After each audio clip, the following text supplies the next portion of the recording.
Ain't no slightly late. Ain't no slightly late.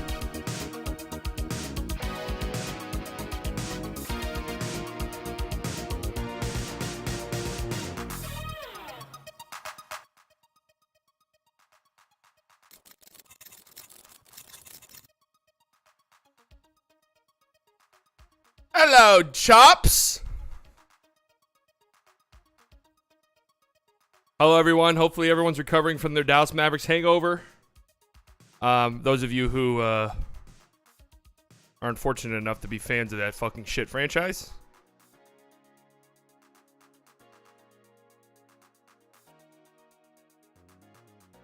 Anyways, today, I'm not trying to drag this out, be a long stream. We're going 29, I guess, to 1 in my top 100 player rankings. I love my list. I gotta say, I love it. Talk about some things before, but outside of that, we're not going to waste too much time. Let me tweet out that I'm live right now. I've been forgetting to do that as of late.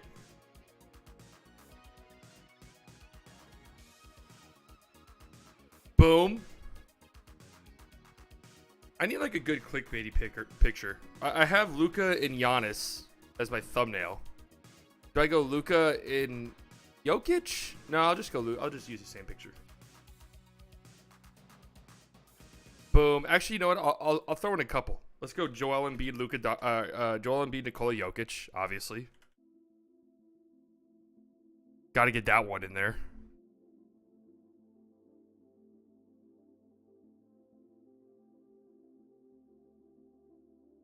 Got to get some. Let's go like Steph Curry, LeBron James, obviously classic stuff there.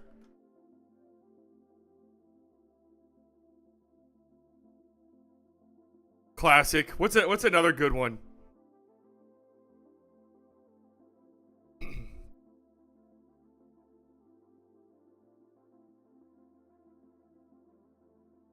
Little slightly slanderous. Oh, some people will probably be upset by some of these rankings. I'll just say that. I've already got reached out to on Twitter about the Luka ranking preemptively.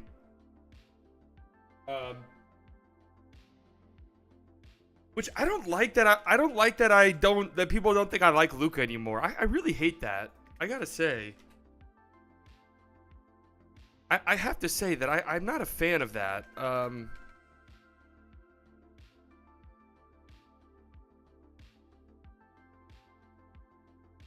Makes me sad. Were there any pictures of Kyrie Irving and James Harden dapping up after that Sixers and Mavs game?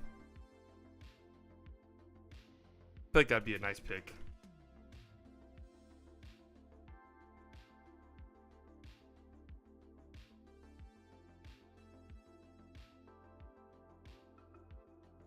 It's still kind of crazy that Kyrie Irving's on the Mavericks. I gotta say. Like, every time I look at a picture of him, like, in a Mavs jersey, I'm like, wow, Kyrie Irving is a Mav. And, like, no matter what happens, it's going to be a crazy thing. Like, it's going to be, wow, remember that, like, when Kyrie Irving was a Dallas Maverick for 15 games? Or it's going to be like, yeah, Kyrie Irving's on the Mavericks. I am live right now.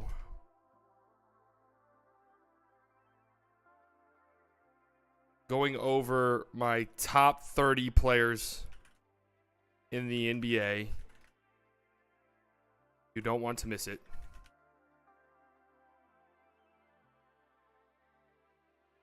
Also talking about Jaylen Brown.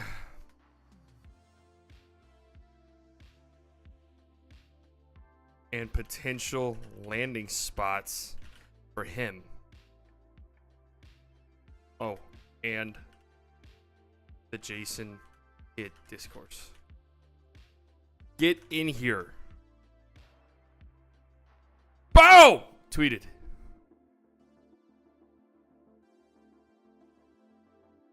Boom, tweeted. We know you love him, but you got to be biased towards him. I feel that. I feel like I still am, to be truthfully and 100% honest with you. Dude, those Donald Trump pictures, fucking, oh my God. I was dying laughing. I thought those were real. I'm not going to lie. I'm a dumbass. I thought those were actually real at first because they were just like the first thing I saw when I woke up in the morning. And I was like, wait, no way.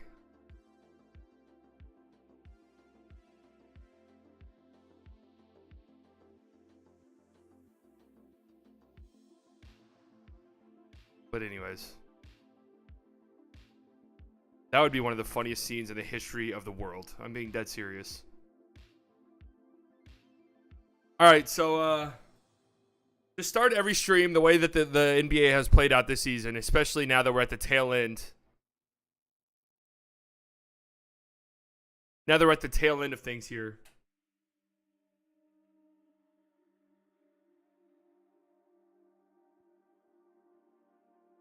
We got to keep up to date with the standings. They change every single day. So the East, you know, the Bucks, I would say are pretty safe. I can't imagine them blowing this lead here as the 1 seed. But the 2 and 3 seed is wide open. Sixers and Celtics, do they play each other again this season?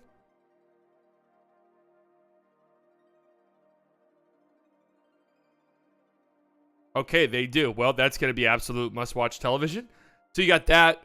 You know, Knicks could sneak up and get the 4 spot, but highly unlikely. Like, these two teams seem locked into the 4-5 matchup. So that's going to be fun. And then, obviously, Nets and Heat battling out for the 6 and 7 spot. Although, you know, do the Heat really want it? It's hard to see. We already did Wiggins. Wiggins was, like, in the 60s, I think. And then, of course, the Bulls, who are on a 3-game winning streak, kind of separating themselves from the Wizards and the Pacers, who are losing games. So it kind of seems as if our top 10 might be locked in here in the East. I don't know. Still, what, 10, 11 games left? 12 games left for some teams. And then in the West, the Nuggets are safe for the 1 spot. I can't imagine them dropping this. Man, 60's kind of highballing it. Dude was overhyped as fuck. Warriors championship run. Oh my God. If Taco is saying Wiggins is overhyped.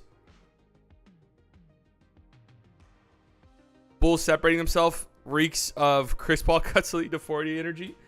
Yeah, I mean, they are though. Like, they're 2 games up on the Wizards. Do those 2 teams play each other again? What's the Bulls schedule look like?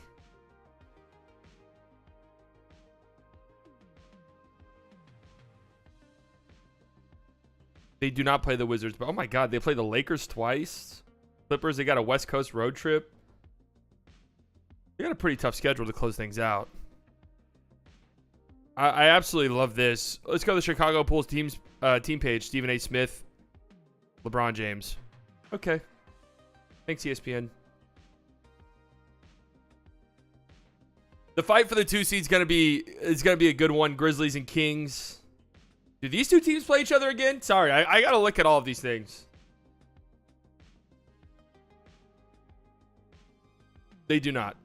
Oh my God, look at the Grizzlies schedule. 2 games in a row against Houston, Orlando, Portland, who's done, New Orleans, who will probably be done at that point.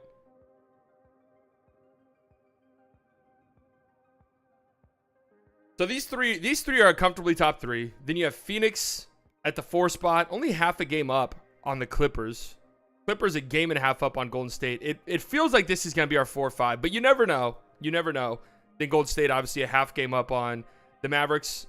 Still only a game and a half up on the Lakers for the 13 seed. So a lot's in play here. Only 2 games up on the Pelicans. Yeah, the Lakers are in hell. Every time, yeah, every team they need to lose wins. And I was actually on their subreddit. They get mad. Like, they actively, I was seeing people who are like, Lakers fans on their subreddit who are like, I hate the Thunder. Like, they're my least favorite team in the league because they keep winning. Or I hate the Jazz. Like, they should be losing. Like, they actually expect teams to be like, hey, guys, listen. I know you guys are wanting to make a push for the play-in, right? You guys are NBA players. You guys are natural-born competitors. But listen, the Lakers, they need to make it. All right, so we're just going to lose tonight. Is that all right with everyone? Yeah, that's cool with me, man. Yeah, I love the Lakers. Yeah, hell yeah. We got to get Bronny in there. You want to know what? If I were the NBA and Adam Silver, obviously the Lakers, them making the playoffs, them making the play-in, that's like fine and all. That's cool for ratings and everything. But if the Thunder make it, I'm pushing that. I am pushing the fuck out of the Thunder making the play in our playoffs. They could be the team of the future. They're super young, the youngest team in the NBA. They got a superstar in Shai Gilgeous-Alexander, who, stay tuned in a few minutes. We're going to go over my top 10 No, wait. My top 9. That's right. I'm pushing the hype button on the Thunder. I need people getting excited about their future. I need, the casual viewer to really become invested in that team. Because the Lakers are, what? They've got like 1 year left. Either way. Games tonight. Washington needs to win. Atlanta needs to win. Cleveland and Brooklyn. Brooklyn needs to win. The Pelicans need to win every game pretty much at this point. Boston and Sacramento is interesting. That's actually a really fun game. Even though the Kings played last night. Great game. Holy shit. Walker Kessler. Damn. He's good. And then OKC at the Clippers. I'm telling you, man. I tweeted this out earlier, but I'm flexing all of these games on a national TV. I'm flexing the rest. Like the Thunder have this 3-game stretch. Twice against the Clippers. And let's just say hypothetically they sweep that. They're half a game back of them. But they got twice against the Clippers and once against the Lakers. I'm flexing all of those on a national television. If I were the commissioner of this league. And you know what? I think I should be. Walker Kessler is overrated? No. He's not.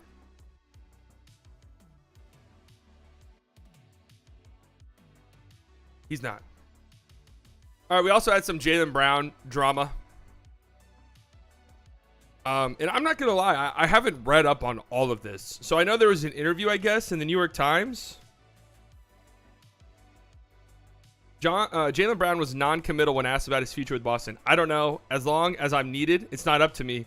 We'll see how they feel about me over time, and I feel about them over time. Hopefully, whatever it is, it makes sense. But I will stay where I'm wanted. I will stay where I'm needed and treated correct. So I know the interview was a couple of months ago, but still, that answer is not great. That answer is not what you want to hear. And then you have this right here. This one is crazy. So Jaylen Brown says he called Jason Tatum and Brad Stevens on a 3-way after he saw his name in Kevin Durant trade talks. KD and JT are friends. JT being Jason Tatum, of course. They was working out together and whatnot. So I wasn't sure what the energy was. I wasn't sure what the direction of the organization was. That's kind of damning. I'm going to be honest. I would absolutely be shocked. Maybe not next year, but I would be shocked if at the start of the 2025 season, Jaylen Brown is on the Boston Celtics. It would absolutely shock me.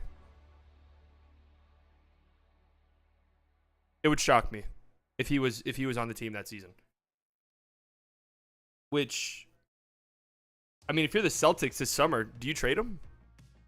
This is his pre-agency pretty much. And what are some of the landing spots? I don't think Dallas is a realistic landing spot for Jason Tatum, unfortunately. I think he'd be great, but don't see him as a realistic target. What about Miami? Is there something there in Miami? Oh my God, Kyrie for Jaylen Brown. That would actually be so funny. Kyrie sign and trade back to Boston. Yeah, I'm sure everybody would love that. Atlanta is an interesting one. I have seen that floated around. Atlanta is an interesting one. What would their package look like though? Like they've got picks tied up in the the DeJounte Murray trade. I saw one hypothetical where it was DeJounte Murray going to Boston, and that kind of makes some sense in the sense that Boston needs a point guard, and DeJounte Murray's contract's going to be up soon, and maybe the Hawks don't really want to pay him that much, but OKC. I'm happy you said that. That is a team I'm circling because they got to consolidate assets at a certain point. And Jaylen Brown on that team, they really need a big, is what they really need. Obviously, Chet's coming back, but what would that starting five look like? Shea, Giddey, Jaylen Brown, Dort, and then Chet?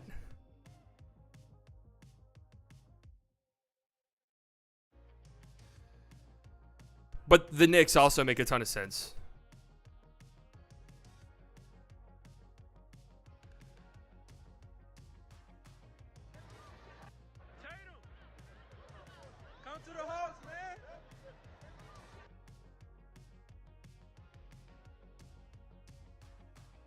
Oh, yeah, J-Dub. No way they keep Gideon Dort if they get JB. You think they'd be willing to give up? See, I don't know if the Thunder really need a Jaylen Brown type. They need a big more than anything. I kind of agree. But New York makes a ton of sense. Orlando makes some sense.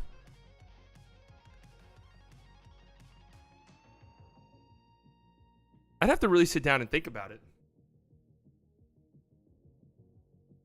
Could OKC be a sneaky Bam team? I don't know why I feel like Bam might get traded. I have no clue why. Maybe it's because I'm so obsessed with the idea of the Mavericks getting Bam. But if any team were to make a move for him, would that not make so much fucking sense?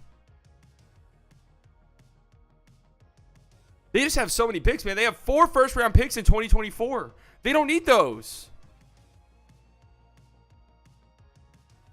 I know the Heat need Bam, but I don't know. If the Heat flame out and Jimmy wants out, like, they're going to be in such a weird spot, I feel like.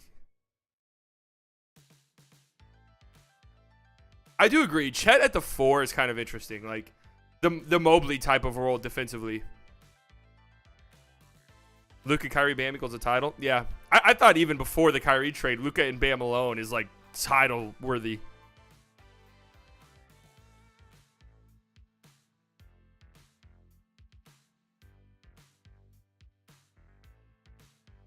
The thing about OKC's 17 picks is they're all, like, good. They've got good picks. It's not like, yeah, we've got, like, the thing about the Pelicans picks is, like, they have the Bucks picks, which aren't going to be very good. You know, there's still the mystery about, like, 2028 first round picks, because it's like, well, what if Giannis is gone, or what if, you know, Giannis just falls off of a cliff, figuratively, of course.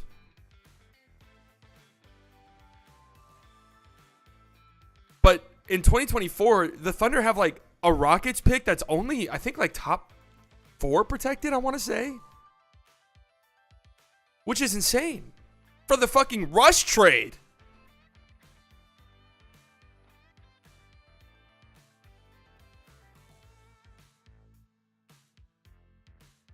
At this point, I'm ready to accept the Mavs ain't making the playoffs so I can enjoy it and be ready for the next Mavs season.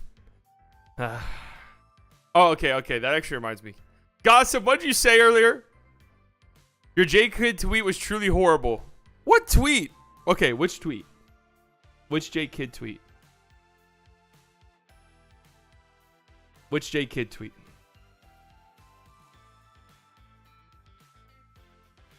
I thought this was an interesting stat from his talk. The Mavericks went 2 bigs, and the rebounding still is not ticked up. This is kind of what I've been saying about the 2 bigs, play this big, play that big. Their bigs are bad. It's like, okay, yeah, play fucking 3 bigs. It doesn't matter. They don't have good bigs. We've already gone over this on this stream before. This is the worst center rotation in the NBA outside of the Spurs. And maybe the Thunder, because they just straight up, like, they play incredibly small. So maybe them. Although I'd rather have their small ball 5 situation they got going on than this. I feel bad for Ja. He won't be able to have any fun now. Yeah, everyone was mad about this. I didn't even know people were mad about this.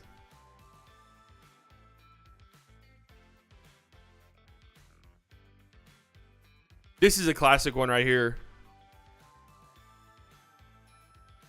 I really thought the Mavericks were going to be great this year. I really did.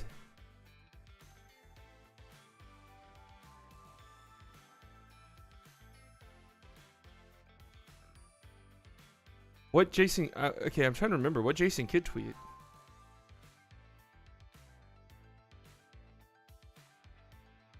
Oh, this one? Oh, yeah. Here's the thing about the Kidd conversation. There's no nuance.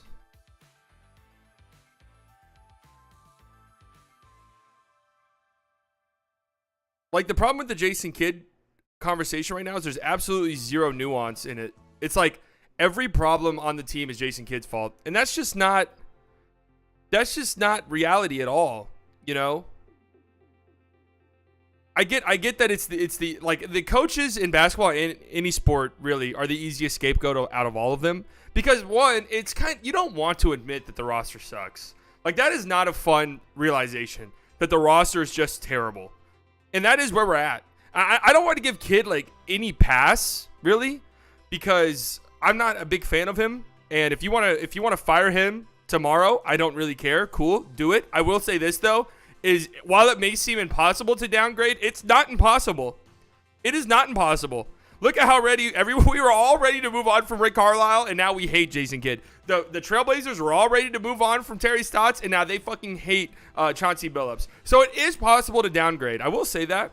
But if I had to rank the issues of this team this season, just from an outsider's perspective, obviously, I have zero clue what's going on inside the locker room. Roster construction, number one. They have probably the second worst center rotation in basketball behind the Spurs. 2 injuries. They've gotten destroyed by the injury bug this year. And then 3, Kidd, I would say.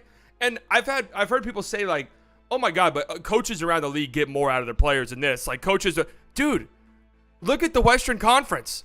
The whole point of the Western Conference this season is that no, they're not. Teams are not taking advantage of the fuckfest that is Western Conference. Coaches are not getting the best out of their situations. That is the point of the Western Conference this year. It's been a disaster. So sure, fire Kidd tomorrow for all I care. But, like, trying to blame every single problem on him is crazy, especially after last night's game. Dude, they scored 9 points in the fourth.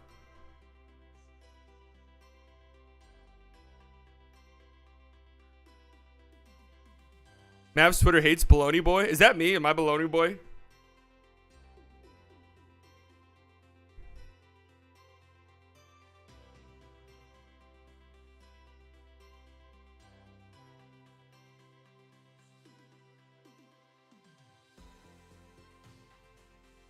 I'm not even defending Kidd. That's what's crazy. I'm just asking for some nuance in the conversation. Like, it's not all Kidd's fault. Where, like, if you see, like, that's all I've said. I haven't said he's been good. I have actually said he's been shit. He's been terrible, and you can fire him tomorrow. I do not care. All I've said is he's not the only problem. And people are like, dude, no, yes, he is. Yeah, he is. Yeah. They need to play Christian Wood 38 minutes a night, dude. They need to play this 2 big rotation, even though it's not going to matter, because the bigs suck. Dude. Any other coach in the league would have been playing Jaden Hardy 30 minutes. Which, actually, no, it's not true. There's no reality in that at all. That's all I'm saying. Malone, then you guys can enjoy a 5-man bench lineup. Yeah, go look at what the Nuggets are doing. Go look at their rotations. It's disgusting. It really is. And I'm going to talk about that when I get to Jokic.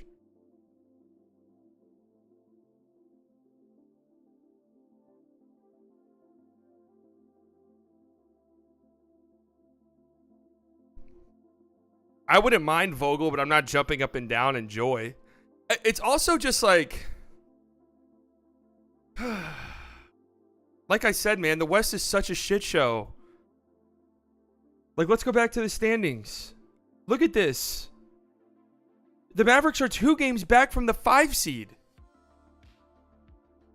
So anytime I hear somebody say, like, oh, well, it's like the coach's job to get the most out of everybody. It's like, dude, look around the Western Conference.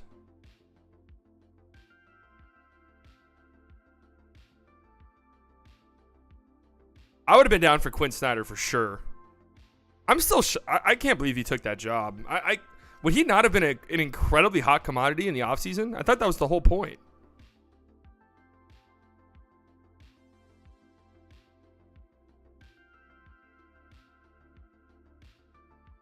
Like, this team needs big roster moves. Like, that's really what it is. That needs to be the number 1 priority.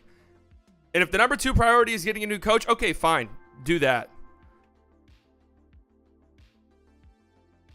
Bro, just because the West is competitive doesn't mean the coaches aren't doing good. Okay, but that's what I'm saying, though. Like, Steve Kerr, we all accept he's a good coach, right? Okay. 37 and 36. This is what I'm saying. Like, the reason why all of these teams are clumped together is because all of them have dealt, by and large, with huge injuries. Like, big-time injury problems. It's hard to win a lot of games when that's the case. It just is. That is the truth. The Nuggets have been incredibly healthy this year. The Kings, knock on glass, have been insanely healthy this year. Taylor Jenkins is an incredible coach, like a top 3, top 4 coach in the league. The Grizzlies are incredibly run. They've dealt with injuries, but it never seems to matter with them. So shout out to them. The Suns obviously have dealt with a tremendous amount of injuries. The Clippers, injuries. The Warriors, injuries. The Timberwolves, injuries. The Thunder, young. Mark Daigneault, amazing. Love him. One of my favorite coaches in the league.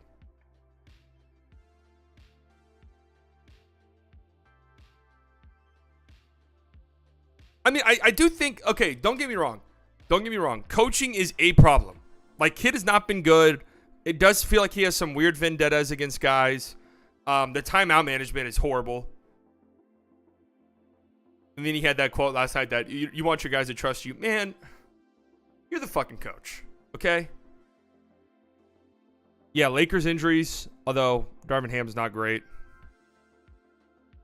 Pelicans injuries. Yeah, the Mavs.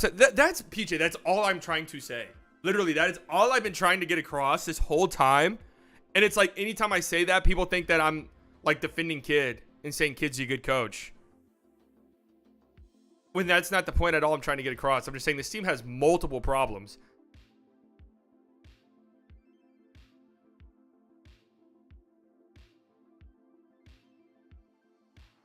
Fixing the coach is way easier than fixing half the roster. Yeah, that's true. And I think that's why people are like, yeah, fire the coach, fire the coach, fire the coach. But, I mean, I don't know what any coach is going to do with this big man rotation. I really don't. Like, sure, bigs, you know, you look at the last few champions, and it's like, you know, Kevon Looney, who's a good big, but he's not elite. Brook Lopez, who's been elite this year, but I don't even know at that time if he was elite. Like an aging Marc Gasol, you know, like it's not the end all be all, but you need to have a decent center rotation.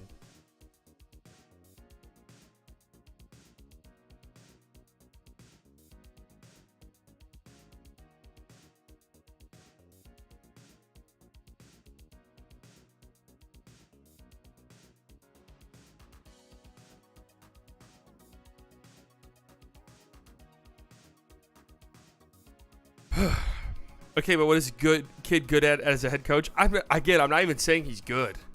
You have to understand. You have to understand. I'm not even saying he's a good coach. Players do seem to like him.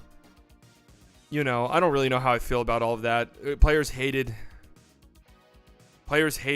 Rick Carlisle, it seemed like. Yeah, he's good at not calling timeouts. That's true. I mean, the defense last year was incredible. It fell off after the KP trade. It just did. It was still solid. Still better than this year. But it fell off after the KP trade. Want to know why? Because they don't have a big, man. They don't have a big. They don't have good bigs.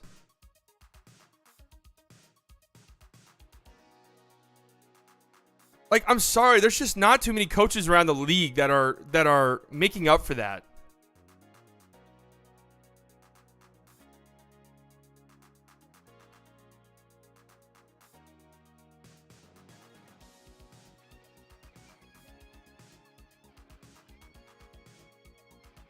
Just not too many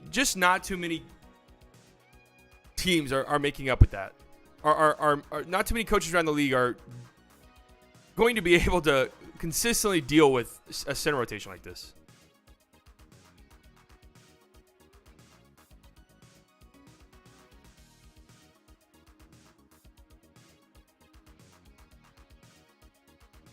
And what's really frustrating is this is the same team that just 2 years ago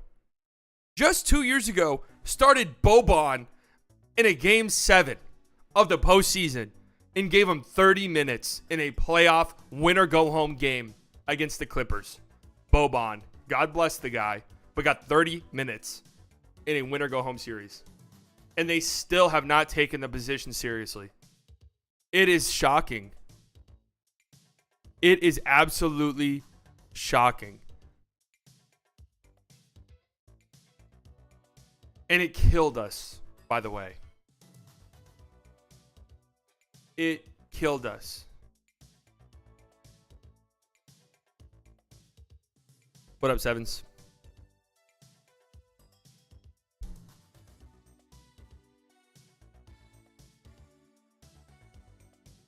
And they got destroyed last year because they just could not rebound. They couldn't rebound, and Looney went fucking nuclear. And their answer was getting JaVale McGee, which if you want to blame on Kidd, cool. Again, fuck Kidd. He can go tomorrow. I don't care. I really don't. I need people to understand that there's bigger problems with this team than that. Because I don't want the front office to be like, hey, we fired Jason Kidd. All right, we're good to go. Like, let's run it back with this squad. A full offseason of Kyrie and Luka. You know, let's run it back. We got a new coach.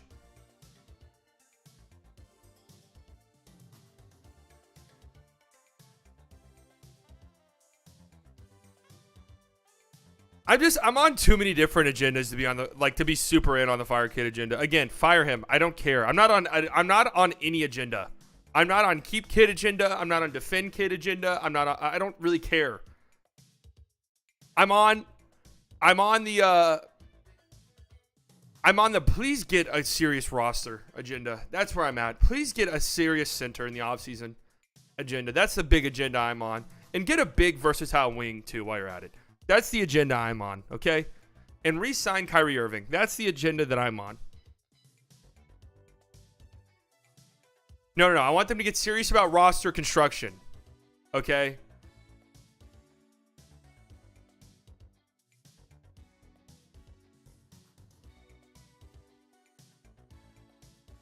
All right.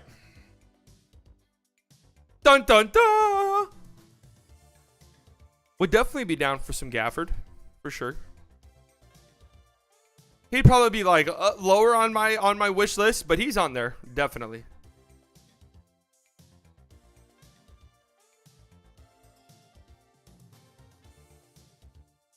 Let's get into the top 100.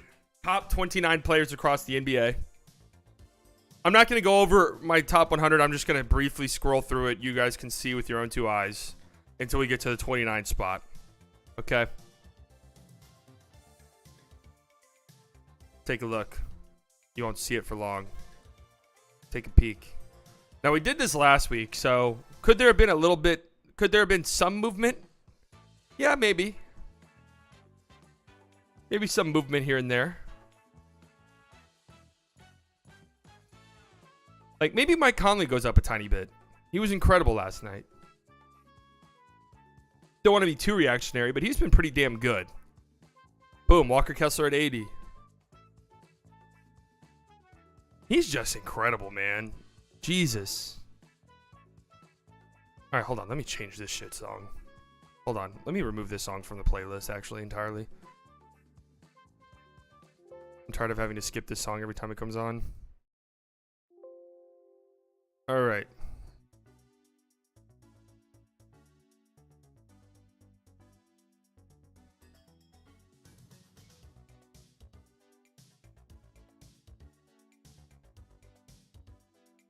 There's Wiggins, 72. Taco.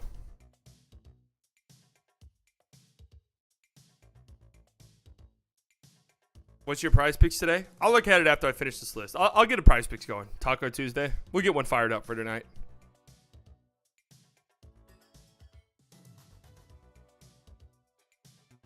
All right, let's speed it up. All right. We're speeding it up.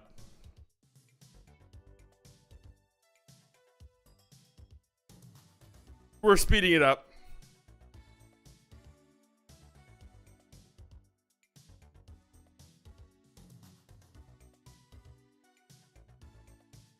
Kristaps Porzingis was number 30. And now it's time for the top 29. This is a drum roll. No, I'm pretty optimistic Kyrie will stay too, believe it or not. Anthony Edwards at number 29.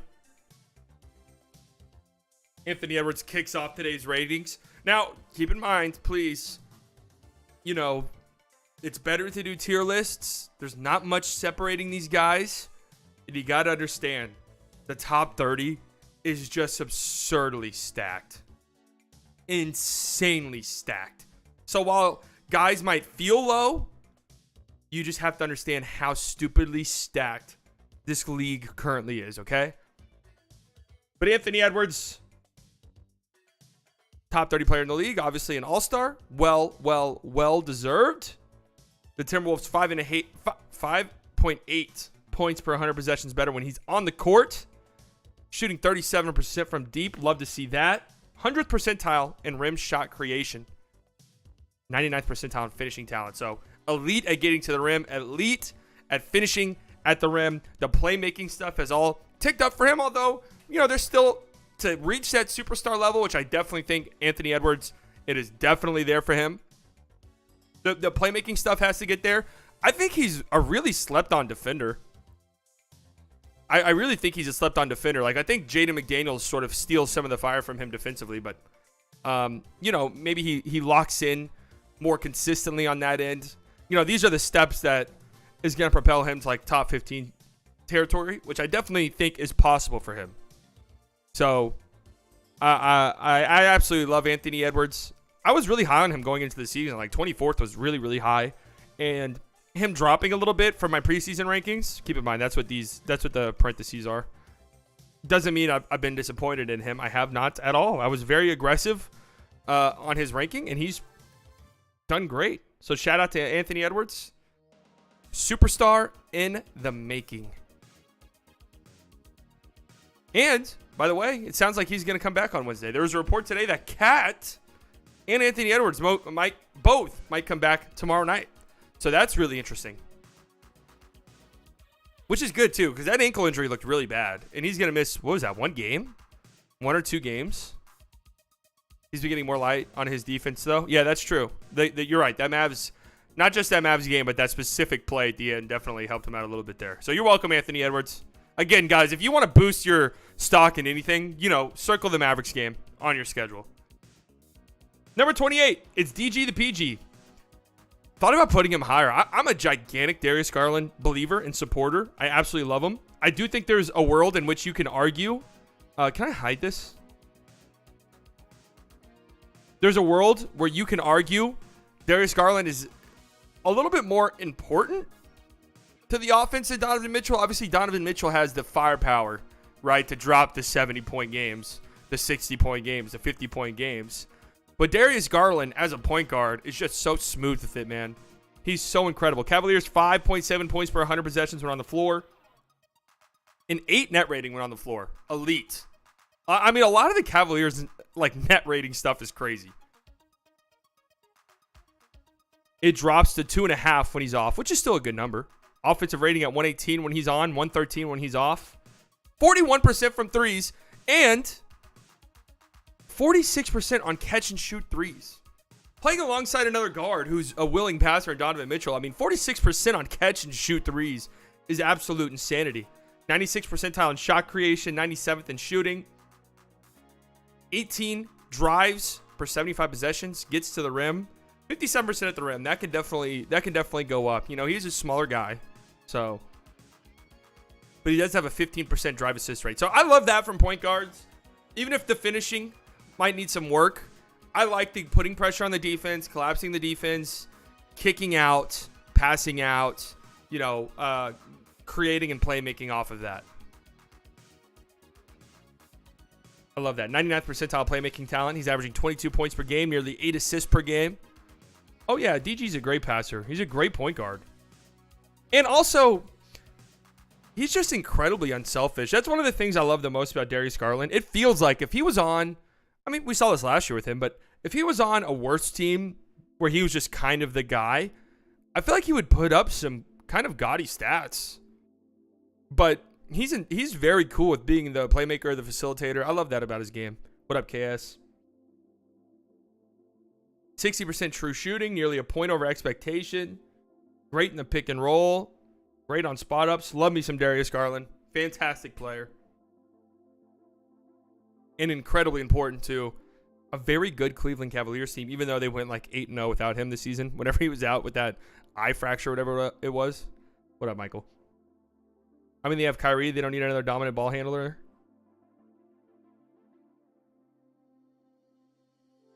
De'Aaron Fox, Number 27, a big riser. He was 41st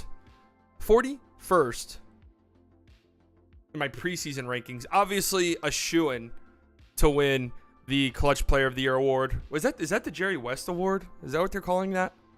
Or am I thinking of a different one? But either way, he's going to win it. De'Aaron Fox, incredible season. First-time All-Star. Well-deserved. Very happy for him about that. Kings offense, 4.7 points per 100 possessions better when he's on the floor. A 121 offensive rating when on the floor, which is, I think, historic. Like, they have the best offense in the league, and it's, like, on a historic pace. And obviously him and a guy right above him are big reasons for that. Gets to the rim. We know that's always been his game. 77% at the rim. 100th percentile finishing talent. That's 77% at the rim for a guard is obscene. And I don't know the numbers for sure, but if you told me that led all guards, I would definitely believe it. That's an absurdly high number. 77% at the rim on 16.5 drives for 75 possessions. It's crazy. 97th percentile as a playmaker. 25 points per game, 6 assists per game, over a steal per game, 60% true shooting. Yeah, he's got a real chance at being All-NBA. And I mean, there's been Mark Spears tweeted it out like, hey, does De'Aaron Fox belong in the MVP conversation? You know, I replied saying, yeah, sure. Hey, is De'Aaron Fox the MVP? No. All right, good conversation, because realistically, I don't know what his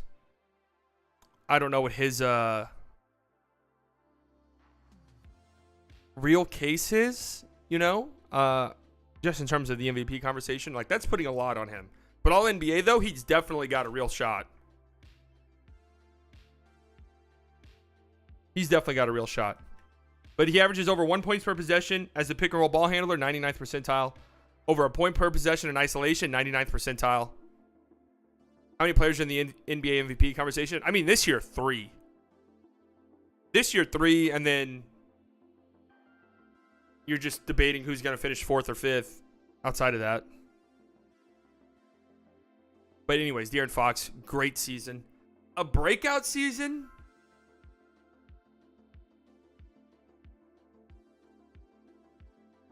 A breakout season? Definitely. A little tiny bit. But he's been that guy. Last year was kind of a struggle, but he was great after the Sabonis trade. But yes, definitely the best year of his career. Shout out to De'Aaron Fox. And next up, 26, is his teammate, Sabonis. I kind of flip-flopped. I didn't know who I wanted to put first. You know, it didn't help that whenever I was putting this list together, Sabonis was just getting babied by Walker Kessler last night. Again, shout out to Walker Kessler, the god. But Sabonis, a big riser. He was 69th, which is low. Preseason for him. But you got to remember, I was coming off of Eurobasket where he was not good. Like, he was getting benched down the stretch of games in Eurobasket in favor of Jonas Valanciunas. A little bit of a different game, to be fair.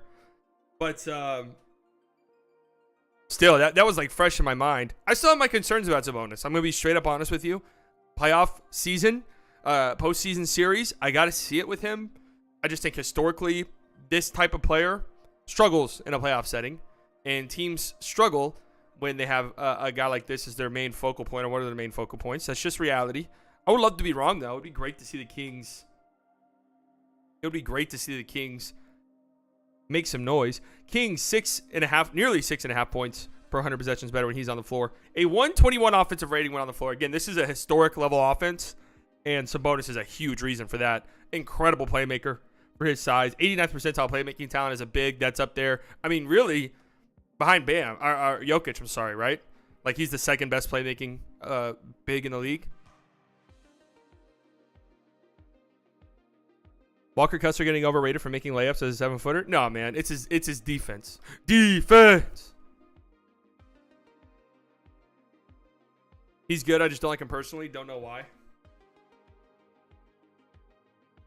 That's true. The apple does not fall far from the tree when it comes to Sabonis. But an incredible playmaker. For his size. A great rebounder, too. A monster on the boards. 19 points per game. 12.5 boards per game. 7 assists per game. That is an insane stat line. 67% true shooting. Both are DHO versions. I love watching Sabonis operate out of the high post. It really is incredible. And the Kings have just built their roster so well. Like, everyone around Sabonis just plays perfectly off his strengths. Over 1.25 points per possession in the pick and roll, 98th percentile. 0.94 points per possession in post-ups, 93rd percentile. Sabonis having an incredible season. Some concerns defensively, but you got to give the Kings some credit. They really said, hey, you know what? We're not going to fucking stop anybody, so we might as well score 130 points a night, and that's what they've been doing. So shout out to them, Sabonis and Fox, back-to-back. See, I guess my reasoning was for putting Sabonis ahead of Fox is Sabonis is kind of the engine. So I'll always sort of factor that into the equation when ranking a player. At 25, it is Trae Young, who's dropped quite a bit, but I'm still a believer in him. So defensively, interestingly enough, it is the best it's ever been. Still bad, but it is the best it's ever been. But weirdly enough, offensively, especially lately, it's been really weird. Like, very strange. His shooting has abandoned him this year. He's 33% from three. That's ticked up, though. Remember, it was like in the 20s for like the first half of the season. So that has ticked up a little bit. But obviously, Trae's never, percentage-wise, been a great shooter. Percentage-wise, right? The percentages have never been huge for him. But it's been better than 33%. And he needs it to be better, right? When he's bombing threes. And remember, guys, this is based off of this season alone. Okay? Not last season, not the last 3 seasons, just the 70 or so games that we have seen so far this year.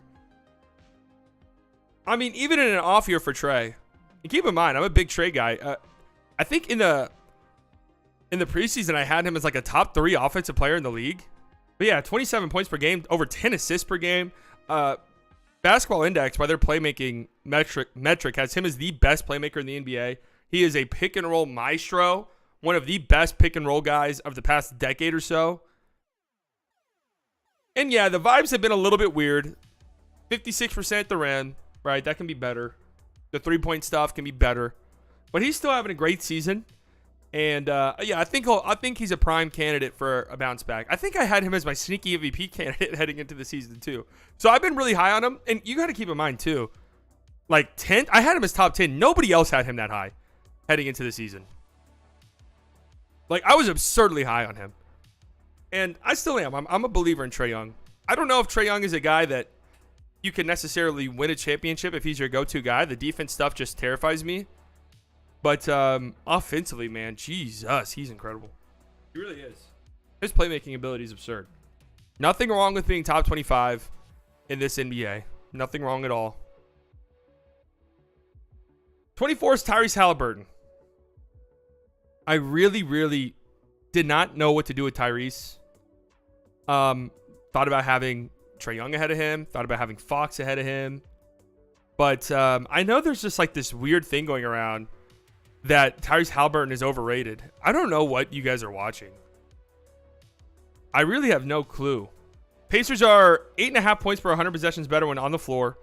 A 119 offensive rating on the floor. 110 off. 40% from threes. 40% on pull-up threes. 97% shooting talent. Over 16 drives for 75 possessions. He finishes 67% at the rim. Also, 91st percentile drive assist rate. Again, playmakers, you put pressure on the rim and you're kicking out. I love it. I absolutely love that. That's one of my favorite things a playmaker does. Bro, you realize Tyrese Halley is just a slightly better LaMelo Ball? Well, I mean, LaMelo's really fucking good. So, I don't know. I don't know what point you're trying to prove here. 99th percentile as a playmaker, 20 points per game, over 10 assists per game, nearly 3 threes per game, and over a steal and a half per game. Now, I'm not going to lie, I actually had him higher than this. And the reason why I knocked him down a little bit when I was finalizing it is he did miss a decent chunk of time. You put him above Trae Young is crazy. 0 playoff success.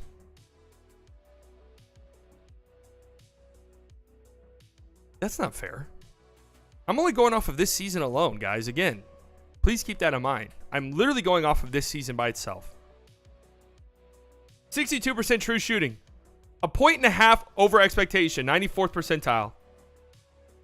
98th percentile as a pick and roll ball handler. 91st percentile in isolations.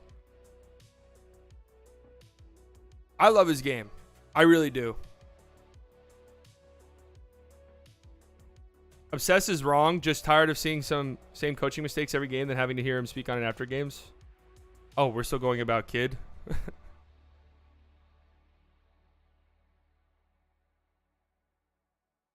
Anyways, remember, these guys aren't like, there's a lot separating these guys. Love me some Tyrese Halliburton. Remember, before he went down with an injury, the Pacers were like good.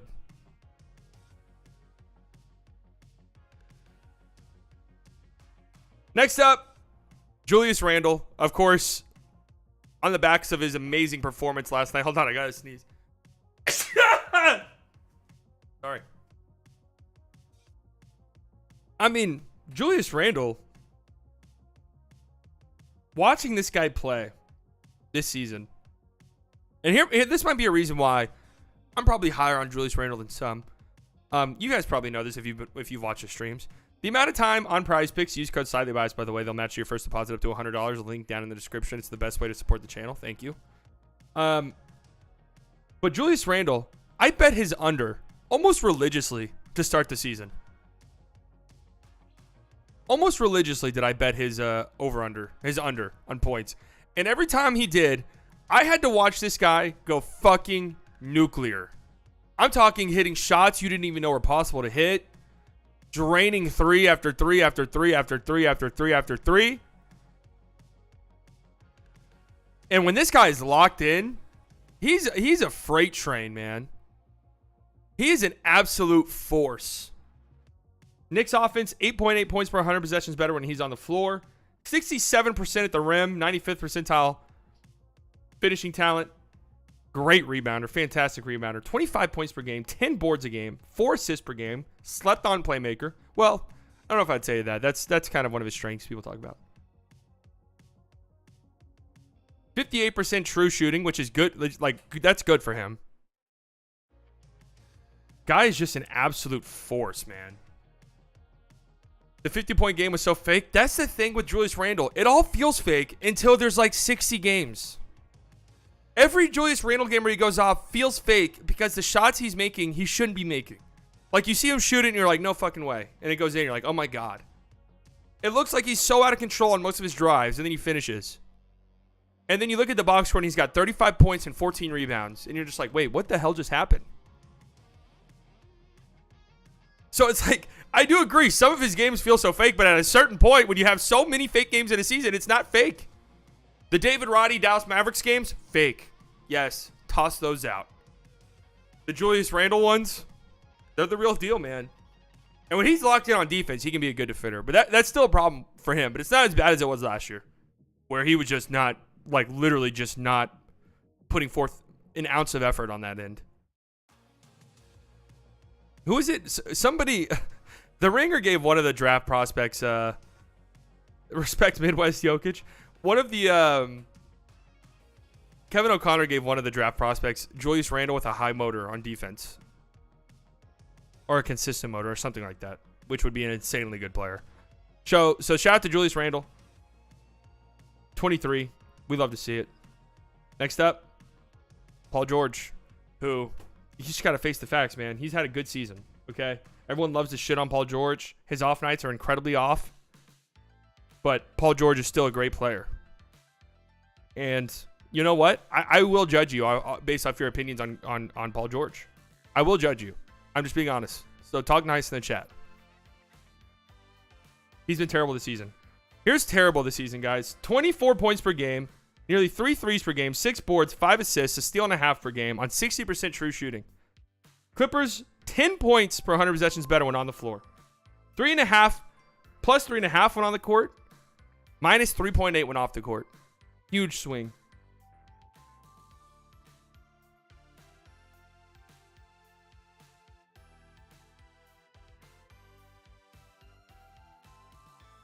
I do have Jaylen Brown ahead of him. And hey, Nate, I'm going to be real with you. I changed that today.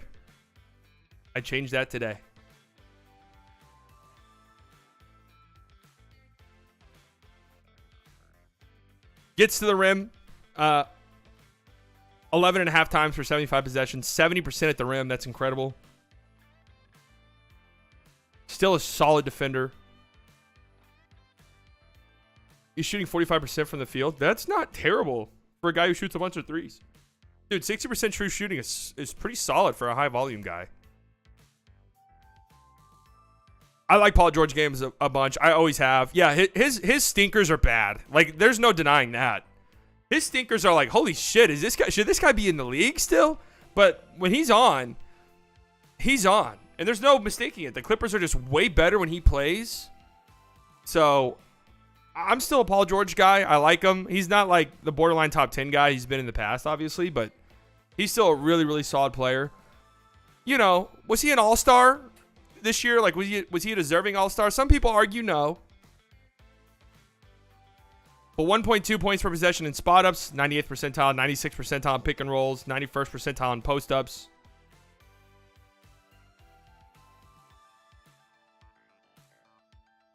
League average true shooting is 55, so 60 is good. Yeah. No, Westbrook did not make this list. I don't think he'd be that far outside the top 100, though.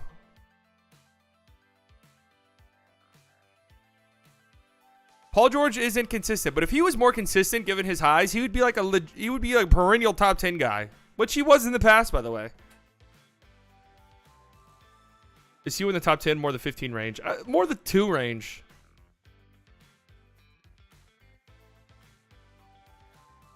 So, shout out to Paul George. I still love his game. I've always liked Paul George's game. I've always liked him as a player. I really do respect the guys who are like, hey, I'm cool being the number 2. I have always respected that. Paul George went from having his own team in Indiana, and they were good, and he was really good. Then he was cool with being the number 2 in OKC. Finished 3rd in MVP voting. Was cool with being the number 2 in LA. There's some value to that. Not that I'm factoring that into this list or anything, but maybe there's some subconscious bias there for me because I do respect that from players. So he's 22nd on my list. 21st, it is Lauri Markkanen. This feels kind of high for him, but you can't deny what the guy's doing this season. Now, I will say this. Markkanen is probably dropping next year. Like, I'm just being honest with you. Markkanen is probably dropping this year. But if we're just focusing on this season alone, the shooting stuff is absurd. The shooting stuff is absolutely absurd. The Jazz are 11.5 points per 100 possessions better when he's on the floor. That's one of the bigger swings in basketball. And keep in mind, guys, this is a Jazz team that's, well, they're only a game below 500. But keep in mind who's on the roster, who's on their team, what their expectations were heading into the season last year. 4.3 net rate, plus 4.3 when he's on the floor. That's a good team. That's like a legit great team. And then a -7 when he's off. That's a horrific team. That's a bottom tier team. I look at that kind of stuff. I really do. Over the course of a whole season, that tells you something. It's not everything, but it tells you something. 70% at the rim. Opponents shoot 12 percentage points worse at the rim when he's contesting shots. Don't think he's a great defender, but he's a solid defender. Then you add his shooting potential. 41% on catch and shoot threes. 40% from deep. 25 points per game. 8 boards. Over 3 threes per game. 64% true shooting, nearly 2 points over expectation. 97th percentile. 99th percentile in spot-ups. 98th percentile in pick and rolls.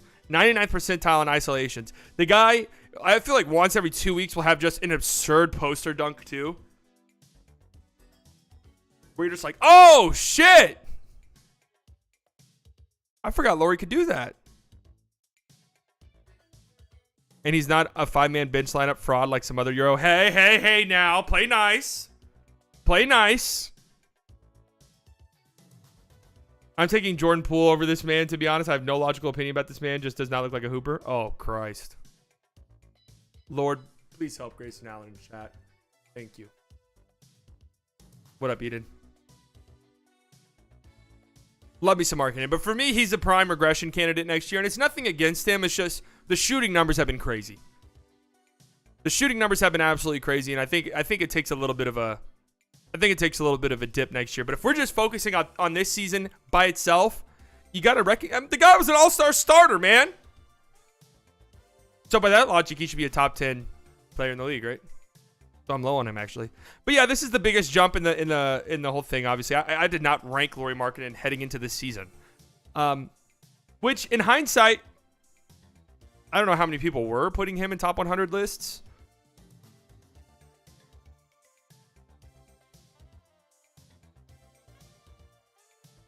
Yeah, rest in peace, Willis Reed.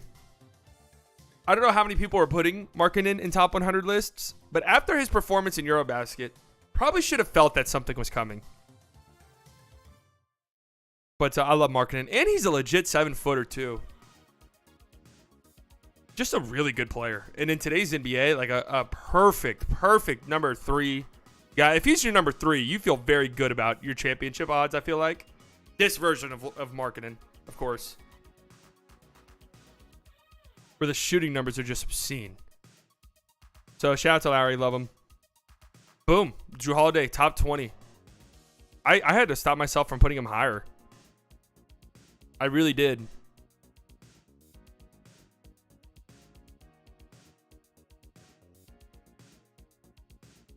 Three on the floor, number 3 option. Number 3 option.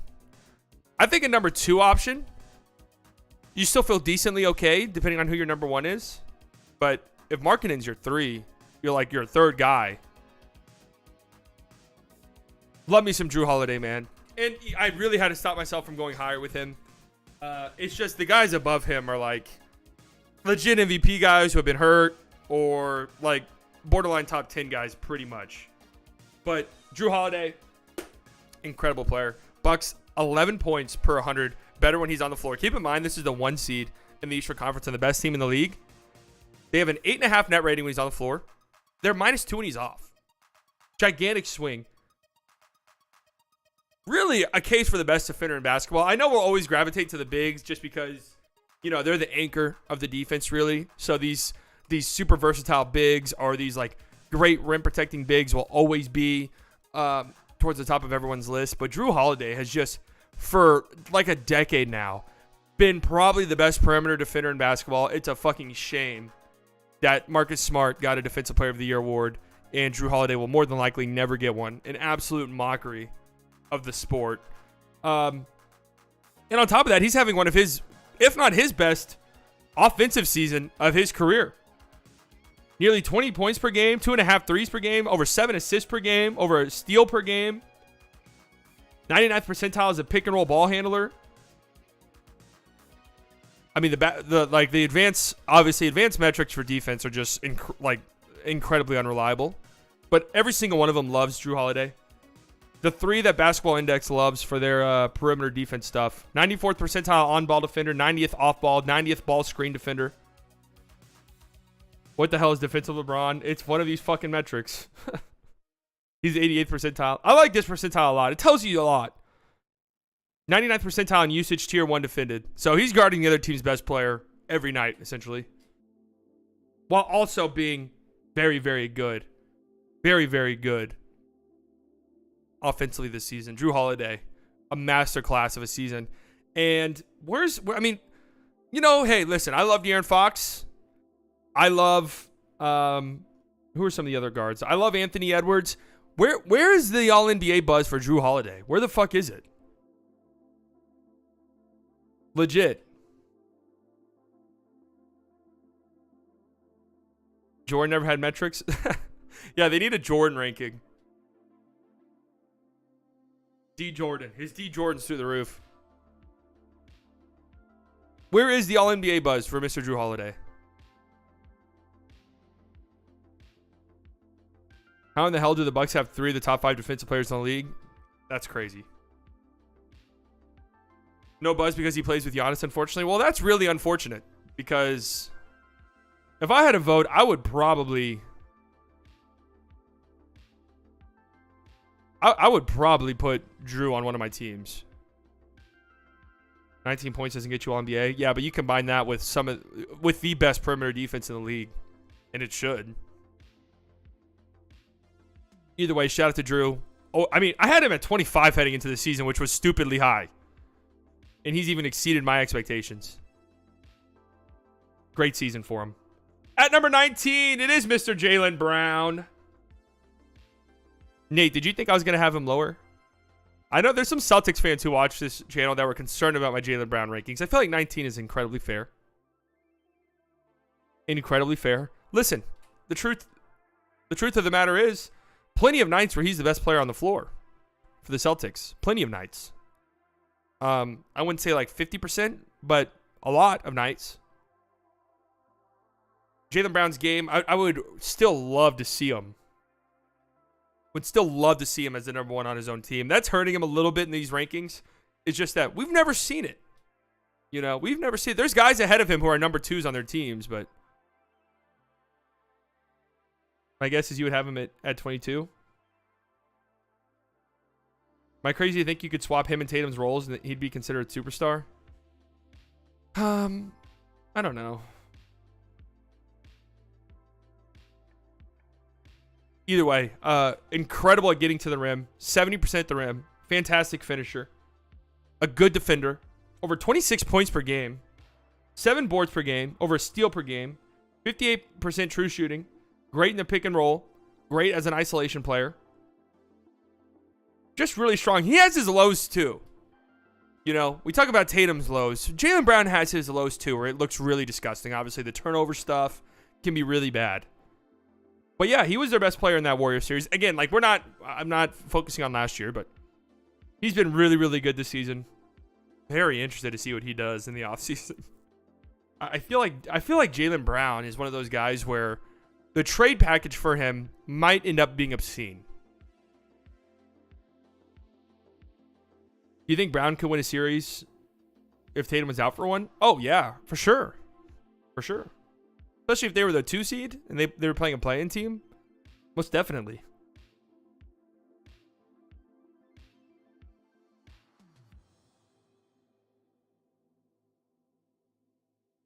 So Jaylen Brown, I'm not gonna lie, this was higher than I initially kind of thought. I thought he would be in like the 25 range for me. If last season draft was redrafted, where do you pick Hardy? Oh God, I don't know.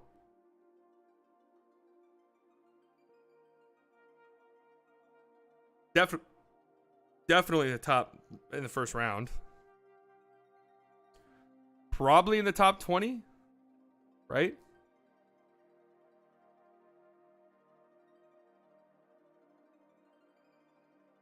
Look at Murray's package to Atlanta and think about what they'll ask for Brown. Yeah, and there could be the, hey, sign this extension and get traded. So the team trading for him is getting him for a long time.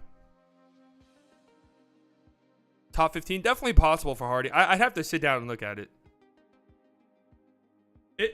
Redrafts are always hard because in your brain you think these guys are going top 15, top 20, top 10, and then you look at it and you're like, oh, there's actually a lot of good rookies.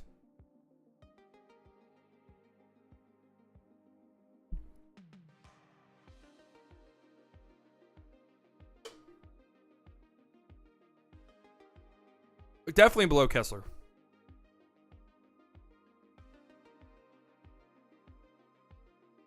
You think Brown gets traded to the West? I'm just really interested to see what happens there. I think Boston would be fools to let him go.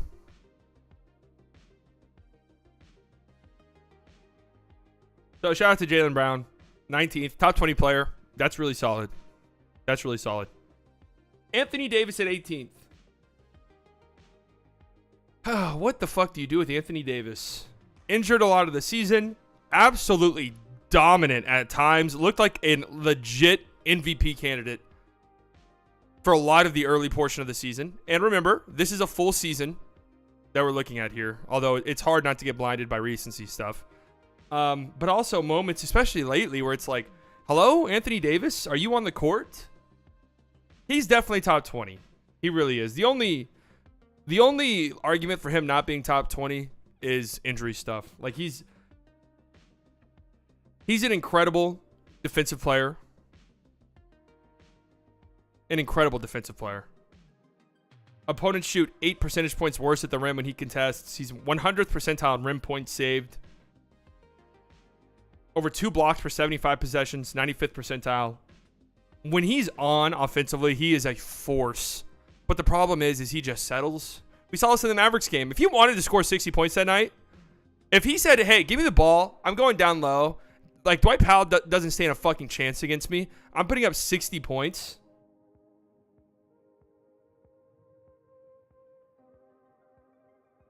But then it was like, actually, I'm going to shoot this 3 here. And I'm going to shoot this midi here.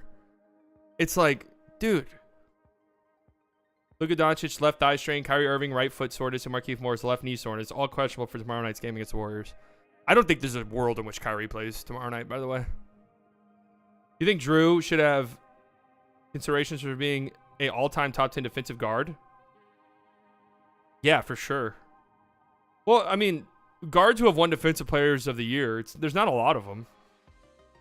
Gary Payton, Michael Jordan, Marcus Smart. That's just off the top of my head. Usually guards aren't winning that award.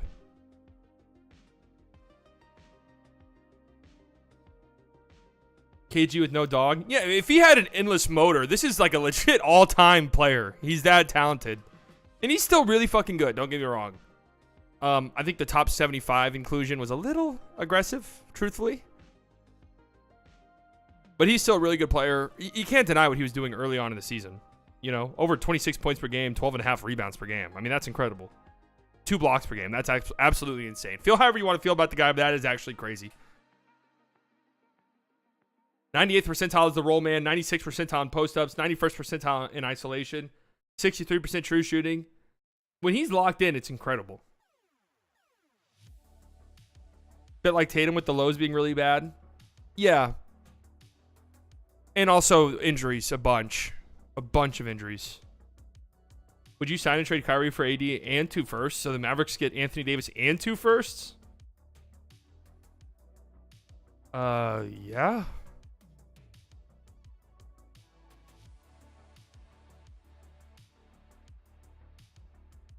So shout out to Anthony Davis. We know when healthy, he's higher than this. But, you know, that's just a reality with him. Here's Book at 17th. Listen, I got to be clear. I got to be upfront and honest about Devin Booker. Okay? Last night, you know, I was emotional about Dillon Brooks. Why? I hate the guy. I sports hate him. But I got to be honest with you. I don't enjoy my sports hatred for him. I don't enjoy my sports hatred for him because I just don't think he's good. Right? I absolutely love sports hating Devin Booker. I really do. I love it. Why? He's fucking good. He's got so much killer to his game. He really does. And he just goes about his business. You know, he talks shit for sure. But you feel like he's going to back it up most of the time. So I do love sports hating Devin Booker. I think he's a great heel. You know, he's a great player to have a rivalry with. It's fun. He's really good. He's going to talk shit.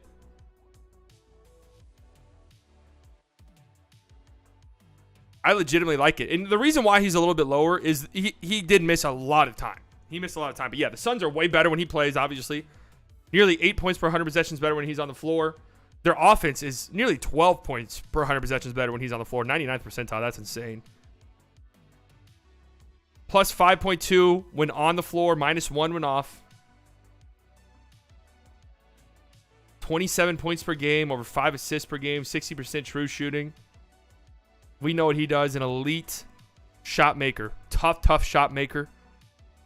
A good defender. And Devin Booker, to me, he's not an elite defender by any means.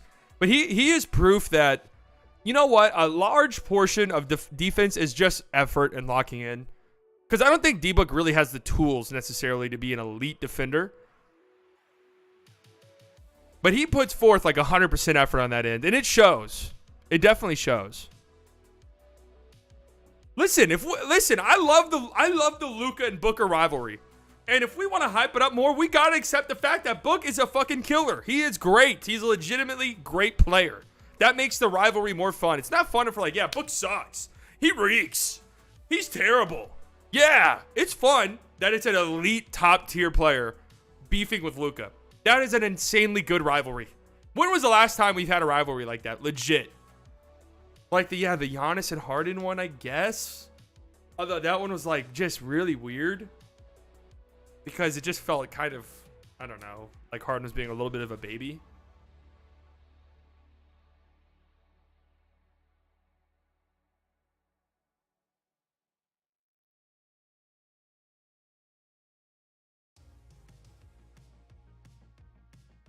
Yeah, Booker next to Luka would be crazy. Mavs fans don't like the Wagner rivalry. I mean, it's just like, dude, Luka, that guy's like 15 tiers below you. You know? It's just like, it's a weird rivalry. Like, Terrence Mann is 10 tiers below you, Luka. Those are fun rivalries too, don't get me wrong, but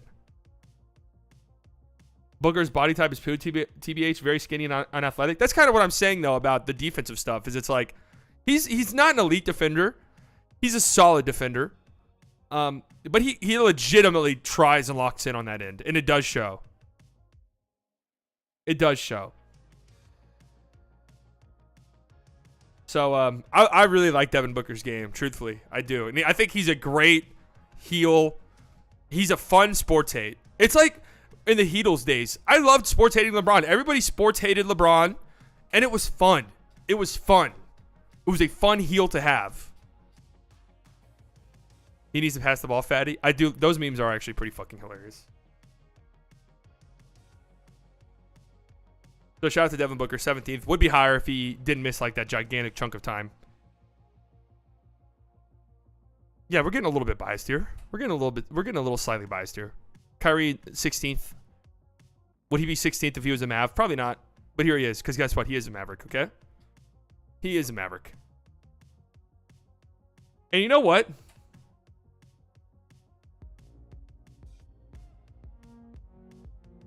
AJ, 5 months in the slightly delusional club. I mean, the on-off stuff since he's come to Dallas are crazy. Now, granted, it's a very small sample size.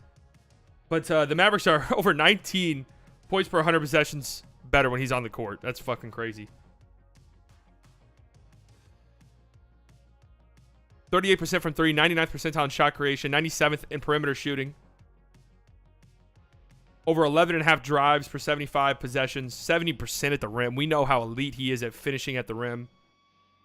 Probably the best in the league at it. 96th percentile in playmaking talent.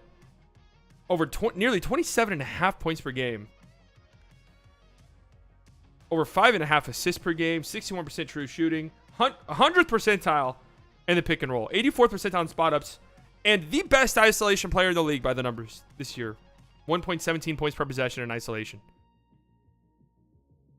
Guy's incredible, man. And he's been nothing short of incredible since joining the Mavericks, too. Obviously, the fourth quarter last night was a little bit shaky, but he was hurt, for sure. You could just tell. Like, he was missing very uncharacteristic shots. The leading scorer in the fourth quarter this year, Kyrie Irving. Yeah, probably the best layup package ever. Probably the best ball handler ever, or at least up there. One of the most skilled players to ever play the sport. So, shout out to Kyrie Irving. He's been tremendous. Again, would he be maybe a few spots lower if he were on a different team? Yeah, maybe. Especially if he got traded to the Lakers and I was salty about it. Yeah, he'd probably be in the 40s. But he's a member of the Mavericks. So, 16th. Feels just right. And on top of that, man, he's been elite. He's just been elite this year. He really has been. Who was it? Was it ESPN or The Ringer who had him in the 60s in their preseason poll? Do you guys remember that? Was that ESPN or The Ringer?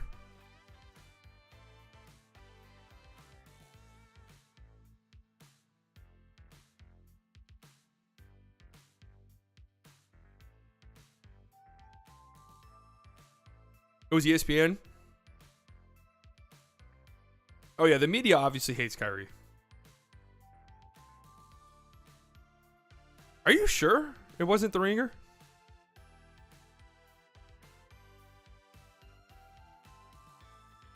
Well, we know The Ringer hates him.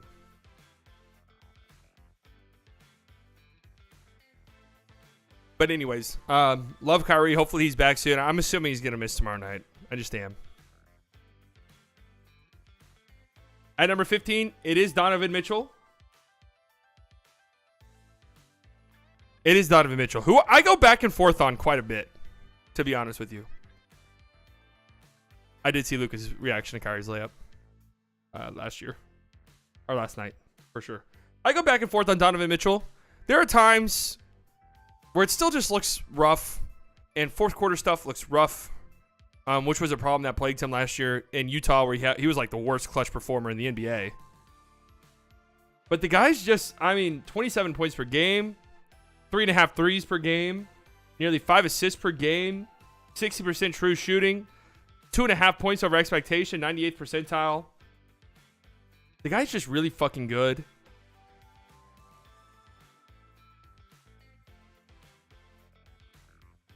Drew or Mitchell in the playoffs. I'm taking Drew 10 out of 10 times. It would have to depend on my team makeup.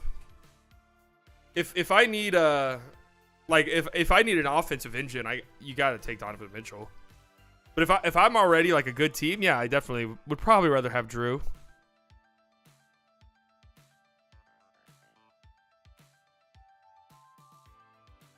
I didn't get Luka's reaction. I think he was just like, holy shit, I can't believe this guy's doing that.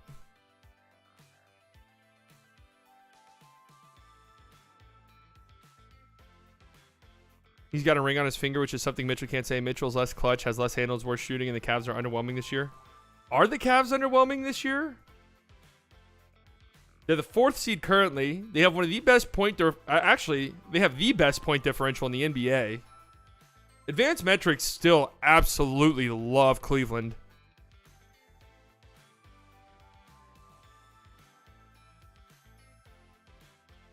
They're probably going to win 50 games. I don't think they've been disappointing at all.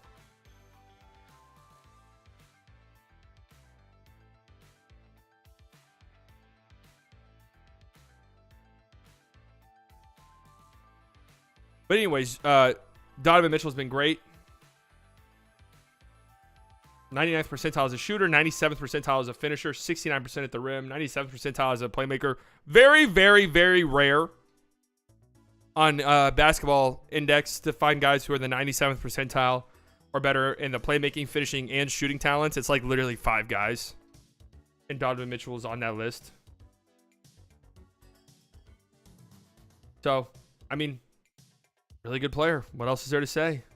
Unpopular opinion, but Donovan could be a top 5 player in the future. How old isn't he? Like 27? I don't know if he's going to get there. But he's really good. He saw some low lows, and defense isn't great. But he's great. And he's a slept-on playmaker. He really is.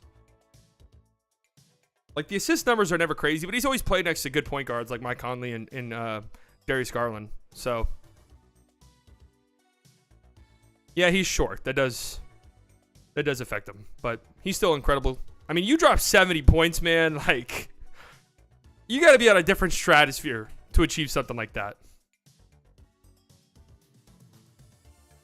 There's no way you think Donovan is better than Kyrie. Like, what? Well, this is just based off of this season alone. Okay. Kyrie missed a good chunk of time, and they're literally one spot away from each other. Like, this isn't anything to freak out about, guys. Honestly. Really not. Here's Ja Morant at 14. The guy's really fucking good. All right. Say whatever you want. The guy is absolutely incredible. I know you guys aren't going to like this one, but I don't really care. Ja Morant's really, really good. Grizzlies 5 points per 100 better when he's on the floor. They have they're nearly +7 when he's on the court. Gets to the rim almost better than anybody in the league. Somebody higher than him on this list does a little bit better.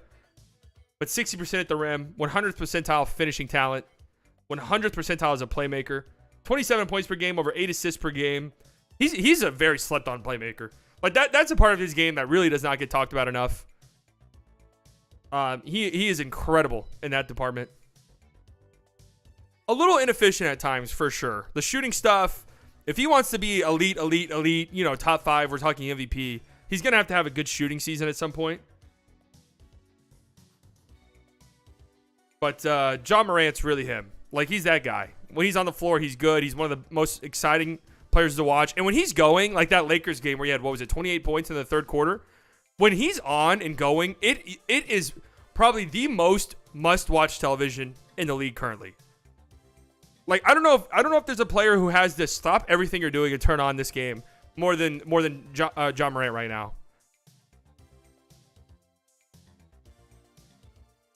The way that he operates, the finishing that he has, the dunking, the handles. It's incredible stuff, man. It's incredible. John Morant's been really good this season. He'll be back probably their next game. That's what it sounded like. Guys, I'll recap the list here in a bit. Like, let's just power through the rest of the list, and then I'll recap it. So shout out to John Morant. Who's number 13? I'm trying to remember my own list. Oh, God.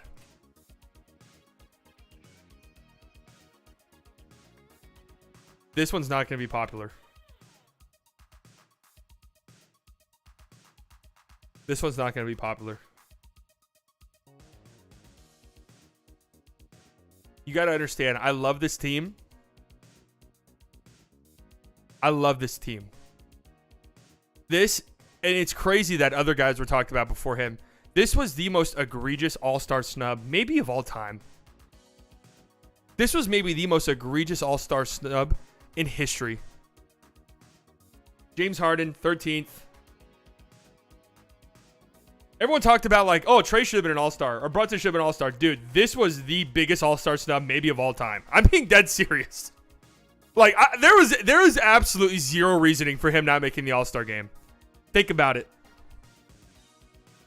Think about it. If you guys watch, I do like this Sixers team a bunch. If you guys watch them, he is still so fucking good. And it's not like the averaging 40 points over the course of a month James Harden that we had in the past, where it was like one of the greatest offensive peaks in the history of the league.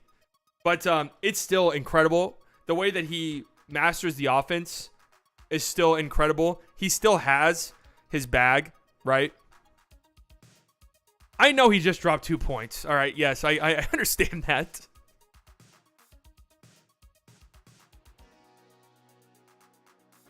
I know he just had 2 points. But the Sixers are 7 points per 100 possessions better when he's on the floor. Nearly +8 when he's on the floor. 40% from deep. We know his three-point shot creation and everything. 21 points per game. Nearly 11 assists per game. Does he still lead the league in assists? Nearly 3 threes per game. 61% true shooting. Still 100th percentile in isolation. The guy still is an absolute freak in isolation.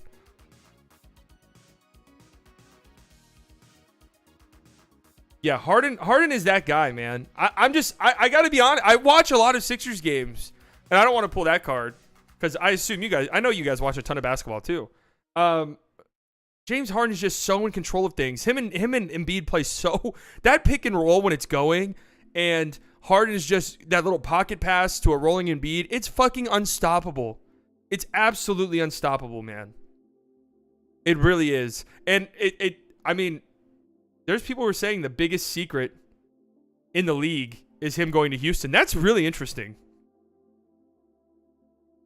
Have you ever spoken about the Luka and Harden comparisons? Yeah, I have. I've always said I don't know why like Mavericks fans or Luka fans get really upset by those. We're talking about one, an MVP, and one of the greatest offensive peaks ever.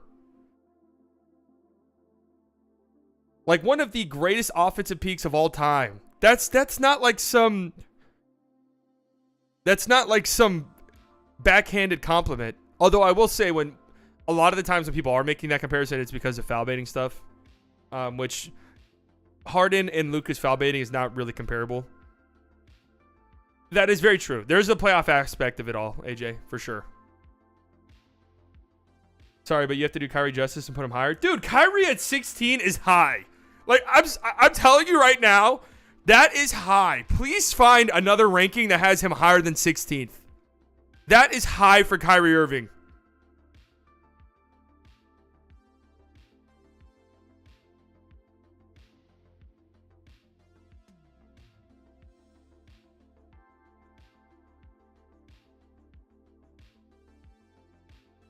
Also, keep in mind, there's not that much separating these guys, really. But I think Harden's been tremendous this season. I cannot believe for the life of me. Ball Don't Stop has him top 5? Okay. All right, that's fair. That's fair. That's fair. Ball Don't Stop does have him top 5.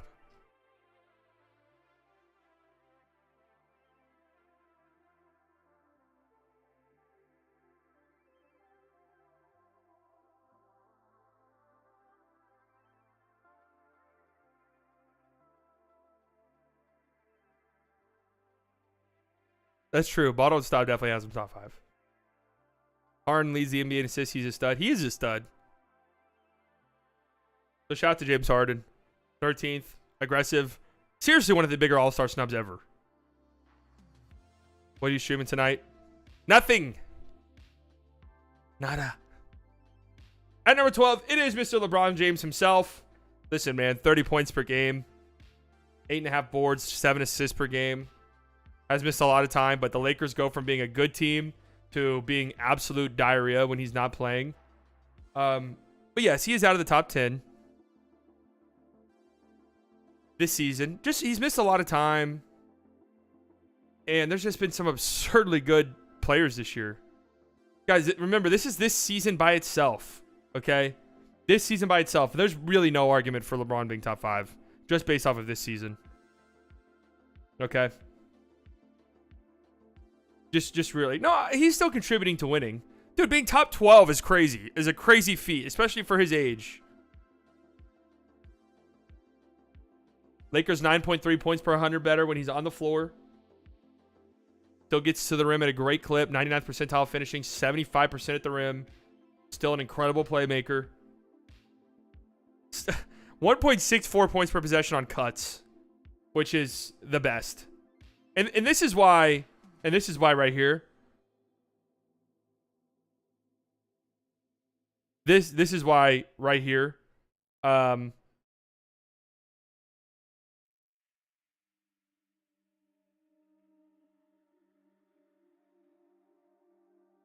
Eden, I would compare Luka's style more to LeBron. This is why I can't. LeBron, at his peak, was a tremendous off-ball player. And he still is a great off-ball offensive player. Cutting and doing all that stuff you need to do off-ball.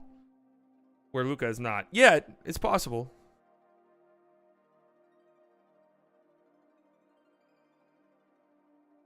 So shout out to LeBron. Still having a tremendous season. Not as impactful as he once was. When he was maybe the best defensive player in the league. The best playmaker in the league. One of the best scorers in the league. Like, obviously, you know, he's 38 years old. But still. Shea better be top 10. Do you guys even know me, man? Jimmy Butler, tremendous season this year. Fucking love Jimmy Butler, man. Absolutely love Jimmy Butler. Defensively, locked in every single game. The guy is just so hungry, wants to win. Great playmaker. The Heat are trash when he doesn't play. 22 points per game. Over 6 rebounds a game. 5 assists per game. Love me some Jimmy buckets, man. Just an incredible player. Really. No, team records don't go that much into it. He's coasted way too much this season, though. He's had some coast moments, but I feel like they're far and few in between. The Heat are just a really weird team right now. Like, they're 1, 2, 3, Jimmy, Bam, and Tyler Hero have been solid. And outside of that, it's been disgusting. It's been really disgusting. So I can't blame Jimmy too much for that.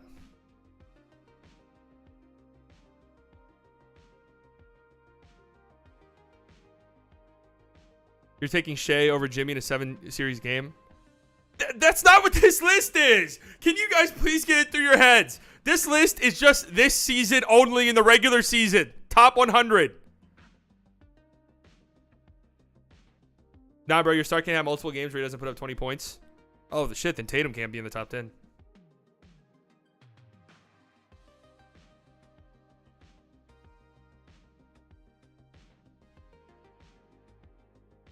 Yeah, Lowry's been absolutely horrible. Playoff Jimmy definitely is a top 10 player in the league, for sure. Jimmy's definitely been better than Brunson, man. Like, Jimmy plays defense. I love Jaylen Brunson, but he's bad on defense. He is. He's really bad on defense.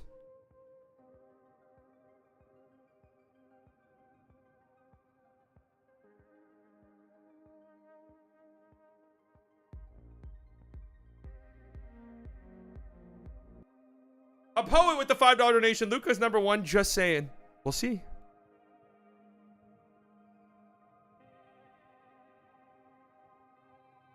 Luka isn't great on defense. Yeah, but he's historically great offensively. Like Bam got underrated and Jimmy's getting overrated. Also, too, like, advanced numbers still love the fuck out of Jimmy Butler. Like, most advanced metrics have Jimmy, like, near the top 5 in the league in everything.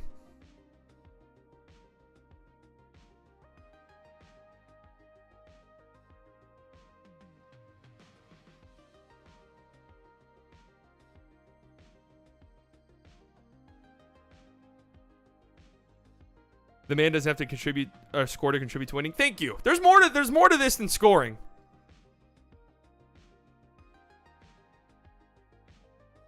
At number 10, who's my number 10? Oh wait, this is wrong. This is wrong. This is wrong. This is wrong. This is wrong. This is wrong. This is wrong. Shay's 9.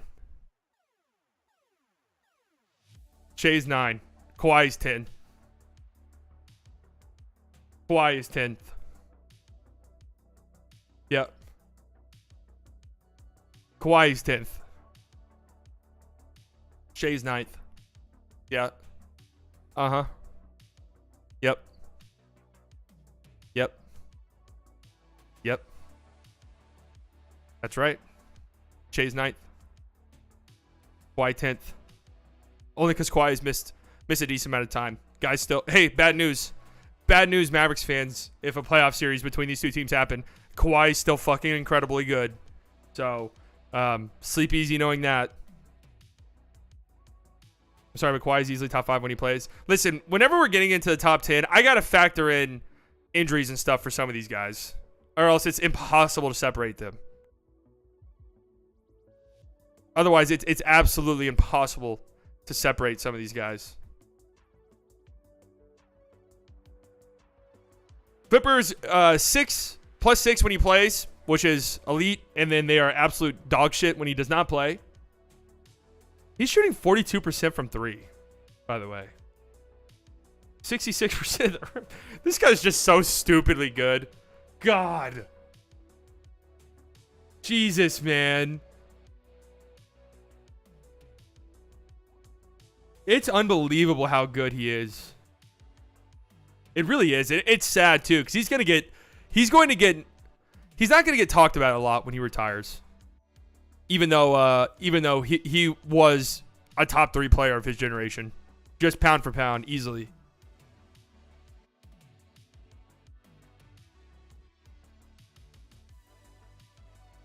He will be a what if, which is crazy because he's going to have at least 3 rings. Or, I'm sorry, 2 rings. Wait, no. 2 rings. Wait. No, 2 rings. Wait. He won 2 in... Well, anyways, he's got 2 finals MVPs.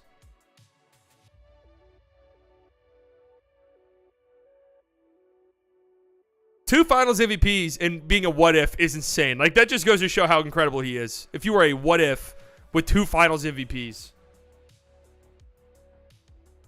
Oh, easily a Hall of Famer. I've always loved Kawhi, even though he shreds the Mavericks constantly. But yeah, Shay's 9th overall. I mean, listen, man, you average 31 points per game on 62% true shooting. You're in the fucking mix. You're in the mix, baby. 99th percentiles in isolation score. He's been an incredible isolation scorer his whole career. Great playmaker. The most prolific driver in the NBA. Gets to the rim more than anybody in basketball. Shoots 64% at the rim. Probably the smoothest player in the league. Yeah, I can agree with that. Stops on a dime better than anybody in the league. A free throw merchant? Yeah, he's a little bit of a free throw merchant. Like, yeah, hey, he's a bit of a free throw merchant. But I'm not going to say anything about it. But no, Shai Gilgeous, really, you guys think he should be higher than 9? Okay, come on. 9 is crazy high. No, if you guys haven't watched a bunch of Thunder games this year, I really recommend it, man. Shai is unstoppable. He really is. You know exactly what he's going to do too, but it literally doesn't matter. It actually does not matter what Shai Gilgeous-Alexander, like, what, it doesn't matter what defense you play on him. He's going to shoot over you. He's going to blow right past you. He's going to stop on a dime, pull up in your face. He's going to get you in the air. He's going to draw contact.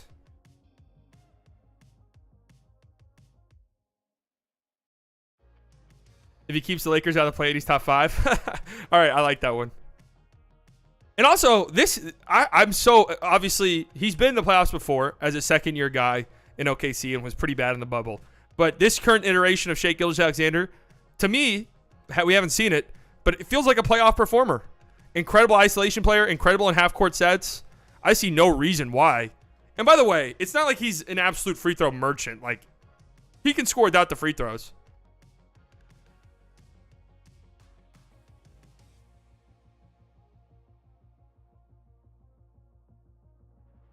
And yeah, he's a master at complaining to the refs because it's polite. You know, he's Canadian after all. He's polite. It's not demeaning. And guess what? He goes to the free throw line 18 fucking times a game, it feels like. Right? Where Luka's just like screaming obscenities at them all the time. Shai Gilgeous-Alexander, you guys know he's my favorite non-Maverick by a lot. Absolutely love him to death. I'm surprised some of you guys think this is low. I thought so. I got shit on. A lot of you guys thought this was too high, too low. That means it's just right. Number 8. Yeah, this is. God, maybe Shai's higher than this next guy too. I really got to think about it. Maybe Shai and Kawhi are higher than this next guy. It is Jason Tatum, who.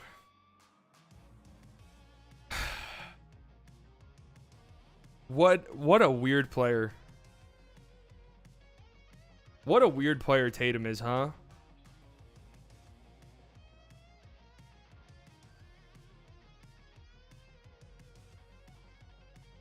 What a just a very strange player Jason Tatum is. The lows. Listen, to me, my definition for a superstar is pretty strict. So Tatum is like a fringe superstar level player. And in my opinion, he's way closer to the, hey, is Jason Tatum a superstar conversations than he is the MVP conversations or even the top 5 conversations. I always thought those were fucking egregious. His lows are lower than any other top 10 player in the league by a lot. Like, they are disgustingly low. They are disgustingly low.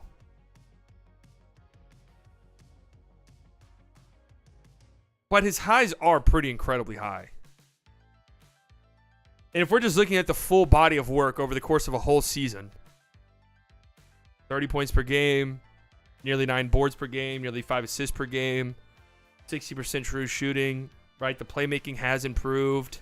He is a strong defender. You know, it's really difficult. It's really difficult. The peaks are incredible. The lows are horrible.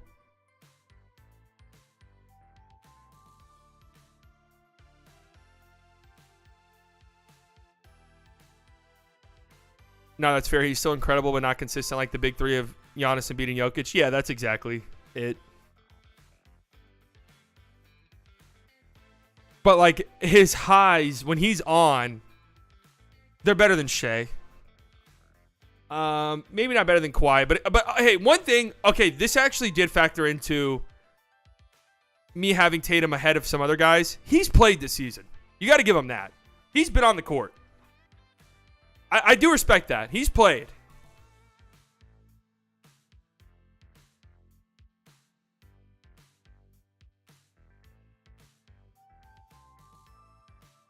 You gotta respect that a little bit. But I feel like this is a pretty fair ranking for him, actually. I think most like major publications have him like in the top 5 or right outside of it, like at 6th. You know, I'm not there. I'm just really not. I don't know. I don't think he even has a legit argument over any of the guys ahead of him on this list. Like, I don't think there's one that exists. And yeah, he has had some stat padding moments for sure. But he's still a great player, man. He still is a great player. When I'm saying major publications, I'm saying The Ringer, by the way. All right. Number 7. Who is number 7? Oh, God. Hey, okay. Before we get to 7 and 6, just know these guys are completely and totally interchangeable, all right? Just know that, please. Before I get killed. Please just know 7 and 6, you can swap them out however you like, okay? 7 is Stephen Curry. Missed a ton of time. He's top 5 if he's played more consistently, okay? But he's still been incredible this year. Warriors 8 points per 100 possessions better when he's on the floor. They got they're pretty much +4 when he's on, -3 when he's off. 40. I mean, this guy's fucking crazy still. Like, Steph Curry is still an unbelievable player. These old guys, like, I feel like the NBA now, it used to be like 31, like, it used to be 30, you kind of got a little bit worried. But it used to be like 33 was kind of like the tail end of guys' careers, right? You were entering a new phase of your career around that point. Not really true anymore. Like, guys are going to be 37, 38 and still be top 3, top 4, top 5, top 6, top 7 in the league.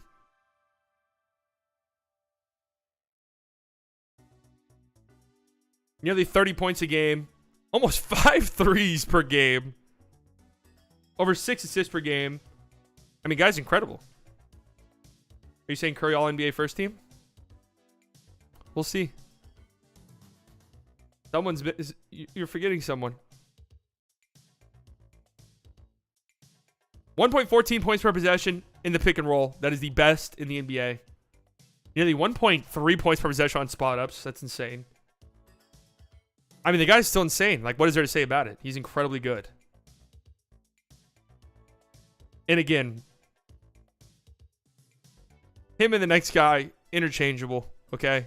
So don't get too upset. It is KD. I love Kevin Durant's game. Missed a lot of time this season, too. I went with the Nets plus-minus stuff because he's barely played on the Suns. But the Nets were 11 points per 100 possessions better when he was on the floor. I mean, Kevin Durant, man. 98th percentile in isolation. 68% true shooting.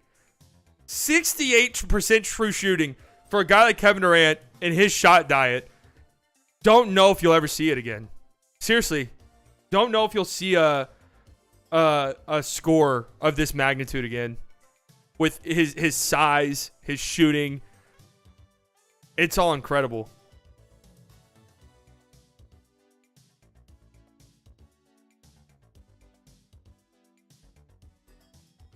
Yeah, you want me to sit here and pretend like Dame isn't having an obscene season?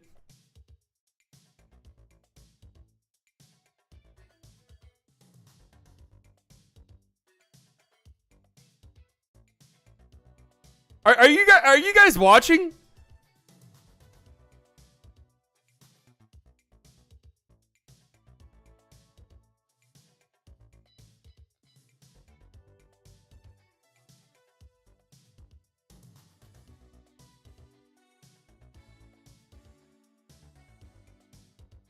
$32.5 points per game. Over 4 threes per game. Over 7 assists per game. Dame is 5'11", KD is 7'4". Oh, good thing this isn't a height ranking list.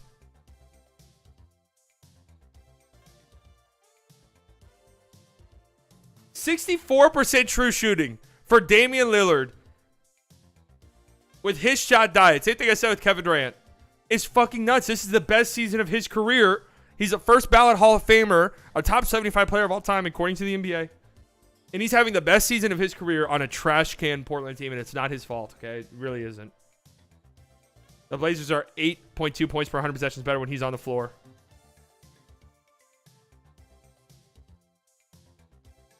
%64 at the rim. Oh, wait. This has him as the best player in pick and rolls, but I thought Steph was. All right, well, basketball index is lying to me. 1.14 points per possession in isolation.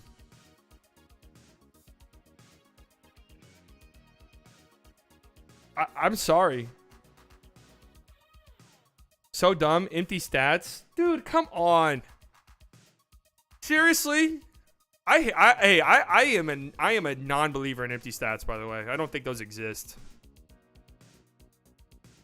No, his defense is bad. But guess what? Offensively, he's been fucking obscenely good. Okay? And there's like all of this debate about first team all NBA. Like, who's the other guard?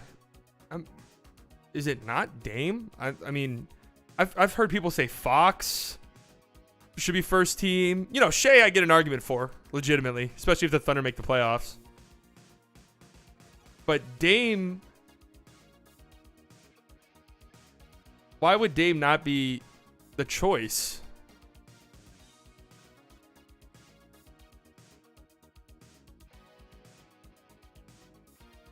I guess I get the 13th seed argument.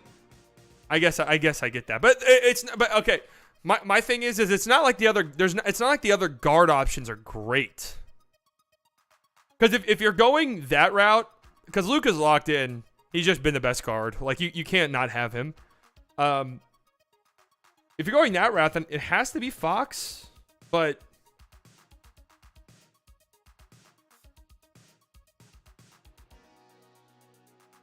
all right, do we feel good about that? Truthfully. Love De'Aaron Fox, but really? Is that what we want?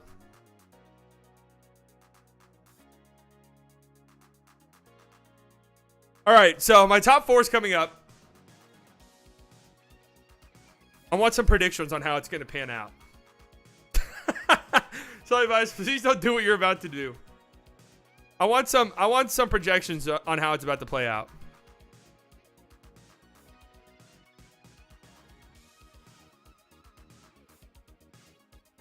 Giannis, Embiid, Jokic, Luka. Luka third. Jokic, Embiid, Luka, Giannis. Giannis, Luka, Jokic, Embiid.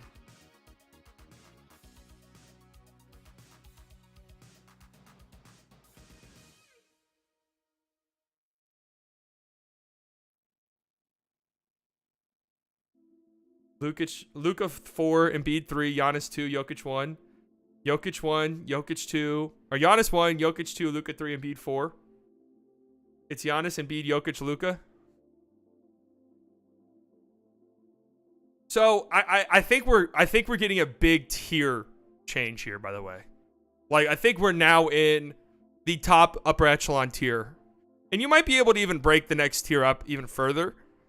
But I think the next 4 guys, I feel very comfortable in saying they're the best 4 players in the league. I think that you'd have to make a real strong case for somebody outside of that to move inside of this tier and knock a guy out. So just keep that in mind. Okay? Yeah, Curry definitely. Curry and KD are the guys who I could see entering this list or leaving out of this list. But those guys are hurt all the time now. Number 4 is...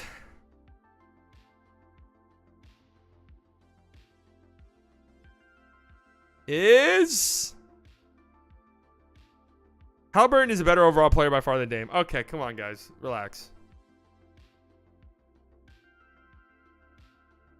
It is Luka at number 4. Now, there's absolutely nothing wrong with being a top 4 player in the NBA today. Absolutely nothing wrong with it. Okay? The 3 guys ahead of him have just been fucking insane. But Luka himself has been absolutely insane. And if he didn't have that heel injury that, 1, has caused him to miss this much time, but also 2, he definitely was not fully recovered from whenever he returned, okay? If that wasn't the case, you know what? I'd put him at 1. Fuck it. I would put him at 1. I don't care. But he did have that injury, and it did slow him down significantly, okay? It just did.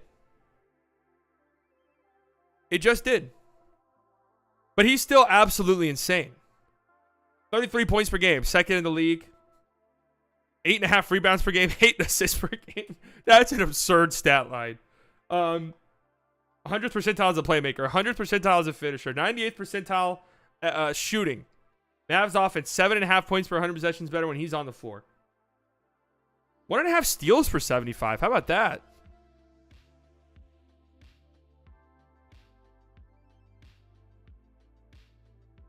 How about that? 1.5 steals per 75. 61% true shooting over a point over expectation. 100th percentile in the pick and roll, 100th percentile in post-ups, 100th percentile in isolation. Just, in my opinion, still the best offensive player in the NBA. The best engine in the NBA by far. And I'll still stand by that. I know for some reason people think I don't like Luka anymore, or I'm like negative on Luka. It's just not fucking true, guys. I still love this guy to death. I will still defend this guy. I still think this guy is a top tier upper echelon player. I still think he's the best offensive player in the league. That opinion has gotten absolutely nowhere. Okay. His scoring is on another level. His playmaking is slept on. Just being real. His playmaking is still... I can't even believe I'm saying this, but like, I think people just see the flashy passes and think that that's like, no, this guy is an elite playmaker. And listen, being fourth, there's nothing wrong with this at all. The three guys ahead of him, which obviously we know who the three guys are like having insane seasons, okay? And he's still 24. He just turned 24. Luka's going to have many of years number one on this list. And guess what? In the preseason going into next season, guess who's going to be number fucking one? All right? It's going to be Luka again, okay? Exactly how he was this preseason. That's going nowhere. If you think Luka is the best offensive player, what do you think Jokic has over him? Jokic has playing more games. Who, by the way, Jokic is my third player. Keep in mind, there's not a lot separating these guys, okay? Not a lot separating these guys.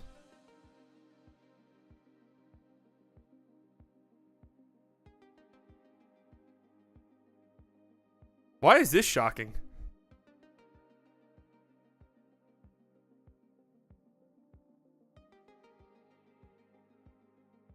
Jokic, incredible player. Incredible player. A unicorn in every sense of the word. We will never see a Nikola Jokic ever again. All right, it's never happening. I don't care if basketball lasts another 1,000 years. Okay, there's never going to be another Nikola Jokic. Ever. Obviously, the advanced metrics with him are literally breaking. They are like literally metric breaking. Like you have to reassess them. The Nuggets... The Nuggets are 27.2 points per 100 possessions better when he's on the floor. They have a 12.6 net rating when he's on and a minus 12 when he's off. That's the most absurd thing I've ever seen. But I will say this. Though.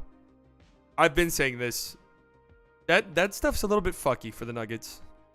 They run more 5-man bench lineups, 4-man bench lineups than anybody in basketball. It's been the case for the last 3 years. That's just what it is.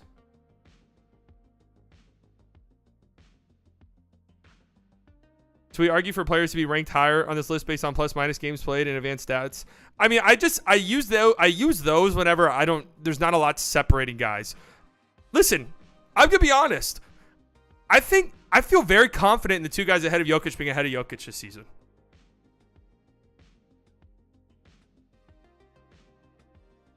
I just do.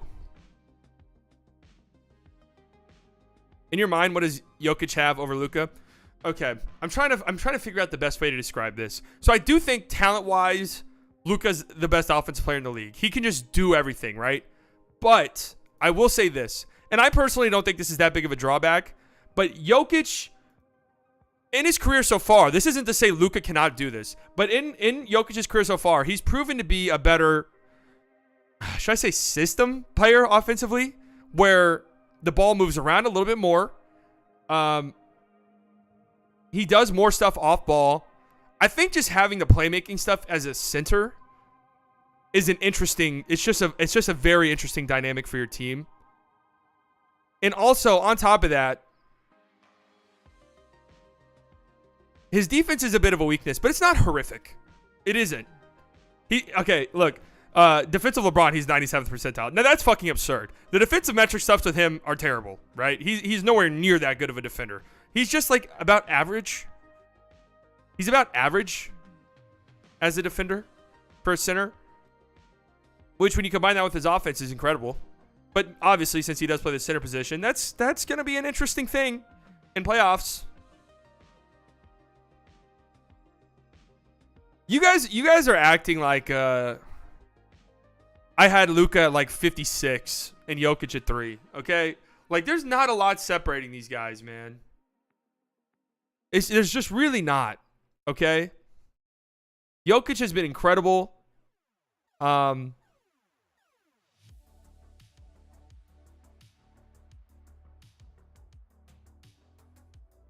Jokic is the 3rd or 4th best defensive rating in the entire league, not just bigs. Yeah, I know.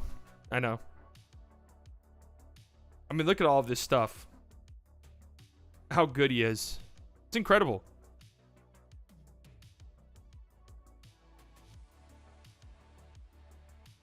If Luka played more games, he's over Joker. Again, if Luka didn't have that heel injury, yeah, he probably is. I'm being dead honest.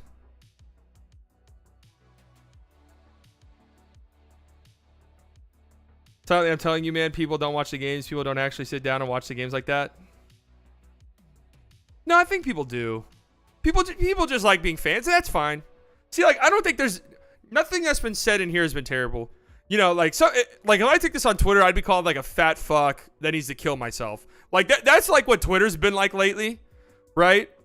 Which I don't like that at all. By the way, if you tweet me some shit like that, you're getting blocked. I have been blocking people so often on Twitter lately. But this chat is fair. I want you guys to disagree with me, by the way. I like that. It makes it fun. It makes doing like tier rankings and stuff are fun when there's disagreement and there's conversations.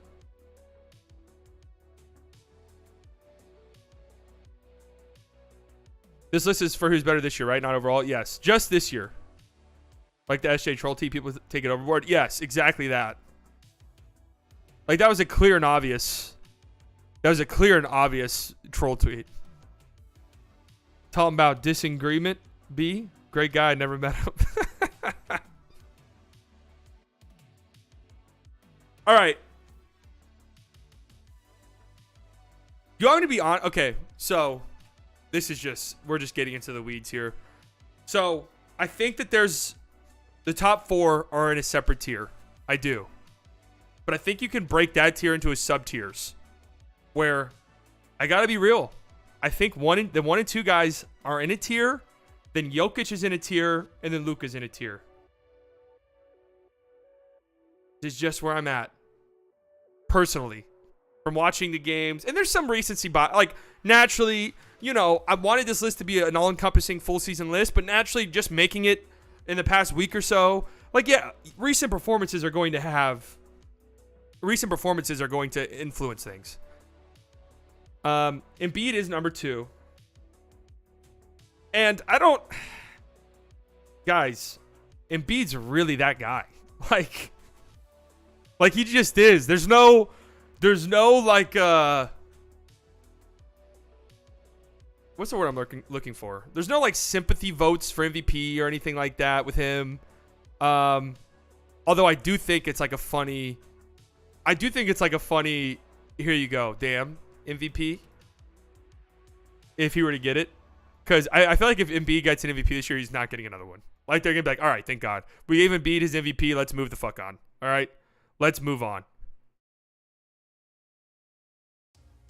Okay, recency bias going crazy. All right, let's talk about it. Recency bias. Leading the league in scoring over the course of the whole season. League leader in points per game.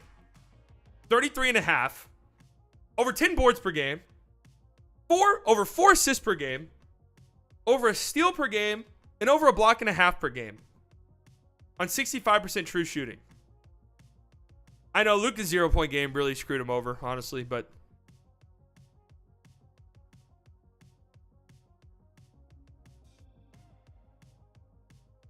I think the best ranking list would be if you were a GM and they had a draft tomorrow of all NBA players, put down your first 30 picks. Now that's a list.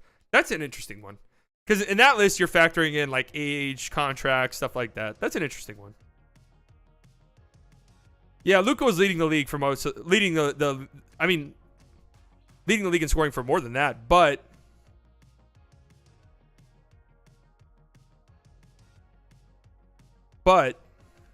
see, Fire Jake Kidd. If we did a list like that, Luka's number 1 easily.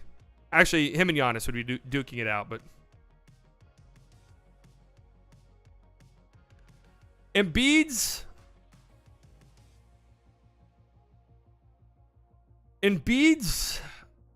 beast mode games are just straight up terrifying. They are. It is like a terrifying sight when he is locked the fuck in and going off. I know Luka's are too. Guys, I'm not. You got to stop. Okay? I'm not. This isn't like a real comparison thing. Yes, Luka's incredible too.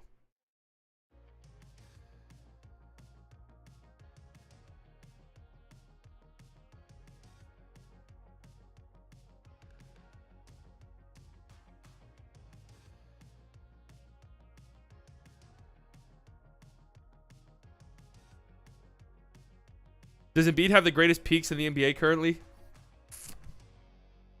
I would, like, Embiid's elite go-off games. Yeah, they're probably the best in the league right now. Only because he is a fantastic defender. He is a fantastic defender, and there's just nothing you can do. When he's locked in and hitting that little, 15-foot, like, elbow jumper, you're fucked. It's over. He's shooting that over guys. He's shooting it over double teams. There's literally nothing you can do to stop it. Absolutely nothing.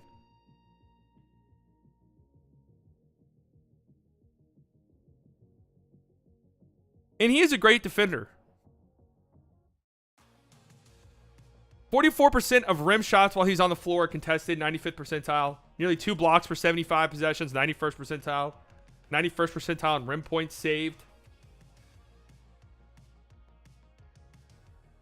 I mean, 33.5 points per game on that efficiency with that rim protection. What is there to say, really? What is there to say? He's not having a good month, Danny. He's having a good season, man. Like, where is this coming from? He is having a tremendous month. Don't get me wrong. But he's been averaging like 33 points per game the whole season because it was like a big back and forth between him and Luka for a long time.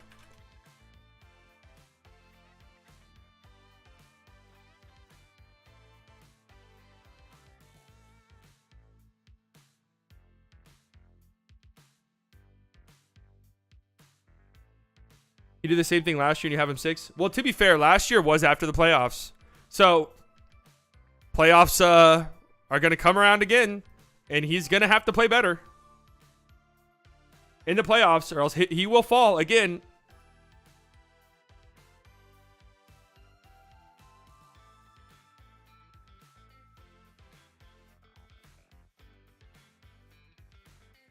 All right, let's see. October, 27 points per game in 6 games. So, I guess that was his down month. And then from there, 34 points, 35 points, 34 points, 30 points, 36 points. I mean,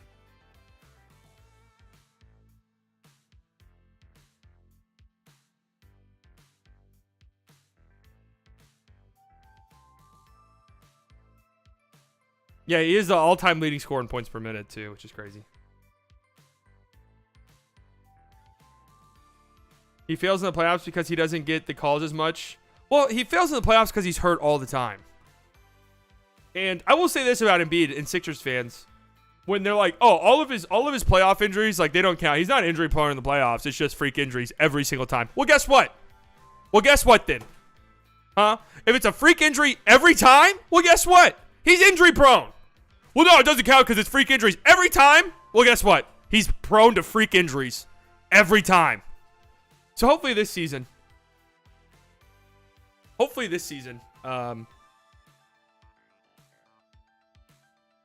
we get it. I would love to see like a healthy Embiid for a whole playoff run. I really would.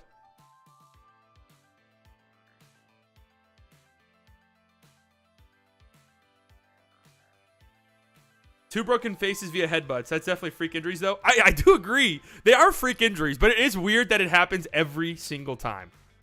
Who's a bigger free throw merchant, Embiid or Luka? They're both pretty big free throw merchants. Kind of want to say Embiid is. He is a free throw merchant. And it's bad. It is.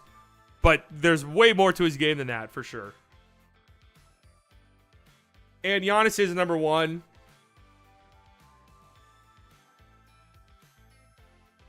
Is there that much disagreement with this?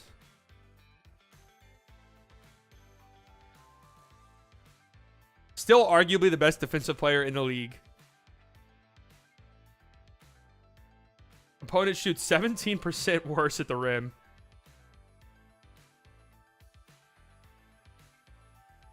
$31 points per game, 12 boards per game, over 5.5 assists per game.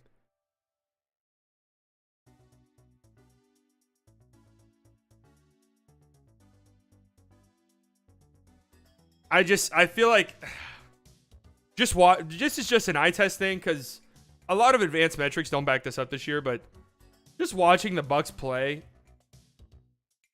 I would say 90% of the time I leave thinking, I don't know if there's a better player than Giannis right now. I just don't. I haven't beat second.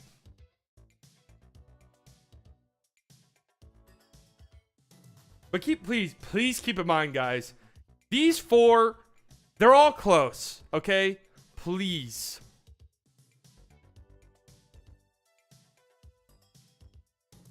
So you're showing clear bias to Giannis. You have Joel over Giannis for your MVP currently, but you put Giannis above him. It's only based on the season. Joel number one. MVP is a different thing. It's just narrative based.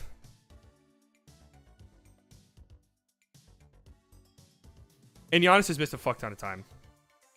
I know Embiid has too, but Giannis has missed a bunch of time.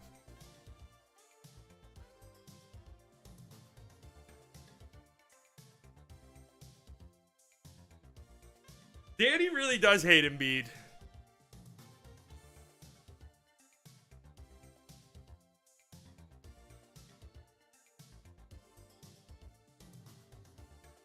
Yeah, there's literally no scheme stopping Giannis. I mean, there's no scheme stopping anybody in the top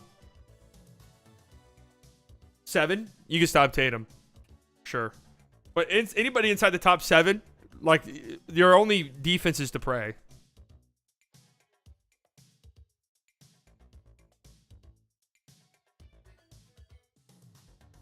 The Celtics really didn't stop him, though.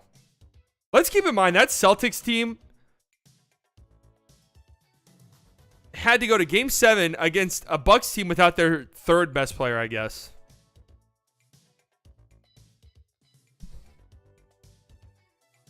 Do I even do this poll? I mean, I know exactly what you guys are going to say.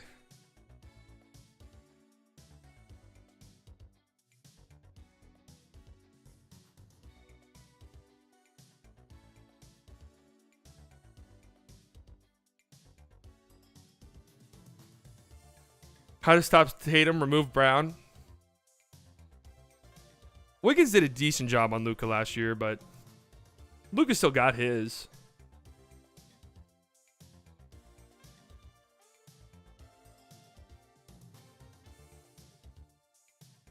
That was much more, wow, that was much more controversial than I expected it to be.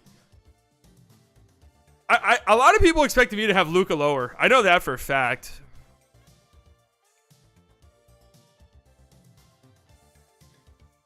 Again, if Luka didn't have that heel injury, for sure. But since the heel injury, don't really know how.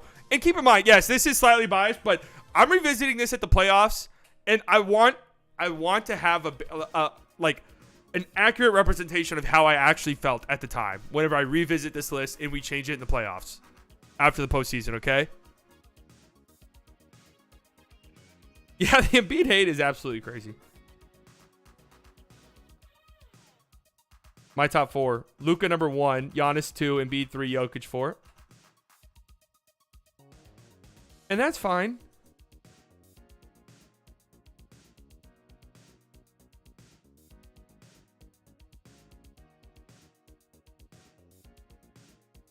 I really don't think I would argue anybody's top 4 between these 4. I really don't.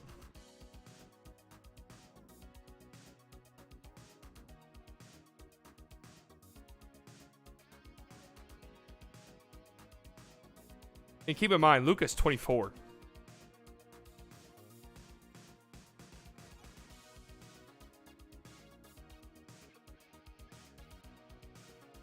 Dame 5th, definitely aggressive. I really don't care. Dame's been unbelievable. Yeah, he just has. I don't care.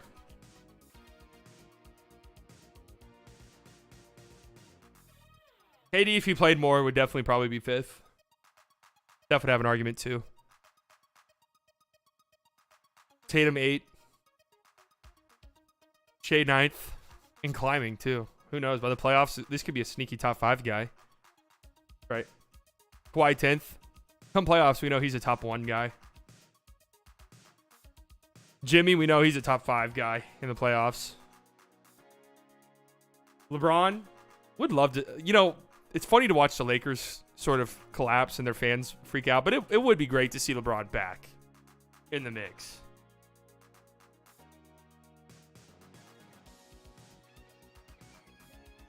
Harden, aggressive. One of the biggest all-star snubs of all time, but nobody's going to say it because everybody hates Harden. Ja 14th. Still think he's incredible. He's an incredible big dumbass, but hopefully he's fixing that. Donovan Mitchell, a hard player to rank.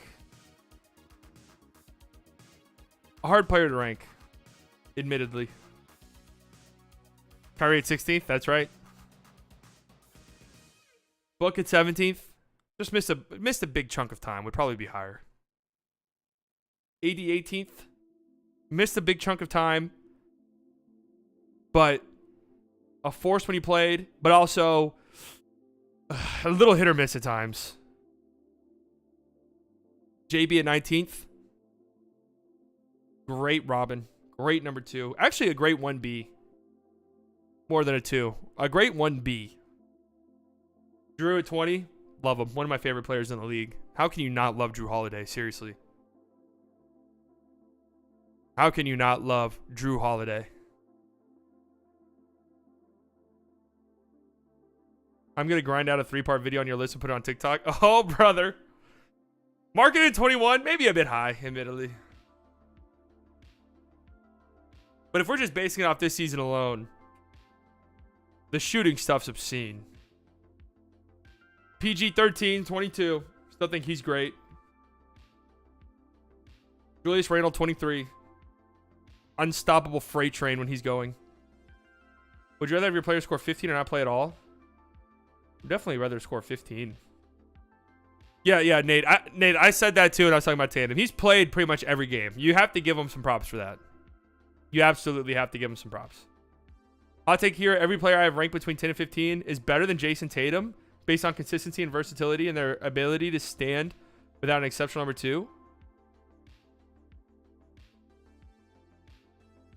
Well, what are the players? Are every player I have ranked or every player you have ranked?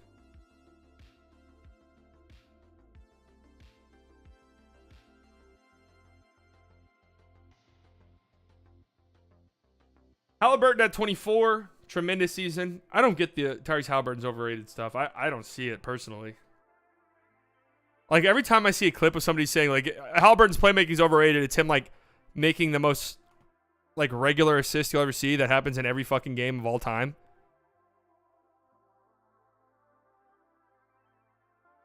What you have ranked? So you take everybody in the top 15 over Tatum? You take Donovan Mitchell over Tatum?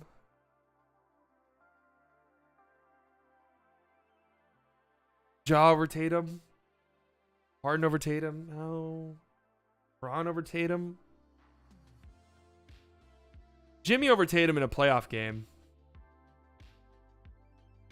Maybe. Shea over Tatum? Hey, okay. We're going to act like Joe created a dribble handoff merchant. I read a hilarious, I don't know if it was a tweet or what, but someone's like, Kevin O'Connor just goes on podcasts and says DHO and thinks he's a basketball genius.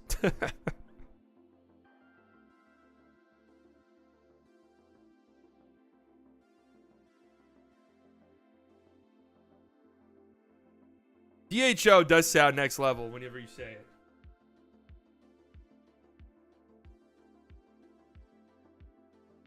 I would take Braun over Tatum on a single game basis. I don't think that's that crazy. Trae Young 25th. 27 and 10 in a down year. What else is there to say? Sabonis 26th. Fox 27th. DG the PG 28th. Absolutely love him. A little bit biased towards him. So. Ant 29th. And I'm not going over my full top 100 again. You guys can go back and rewatch it. All right, this stream went on way longer than I was anticipating. I have stuff I have to go do. So.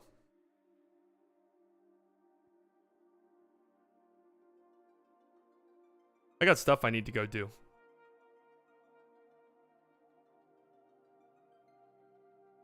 I love my list. Tatum is definitely top 10, man. He just is. I can't.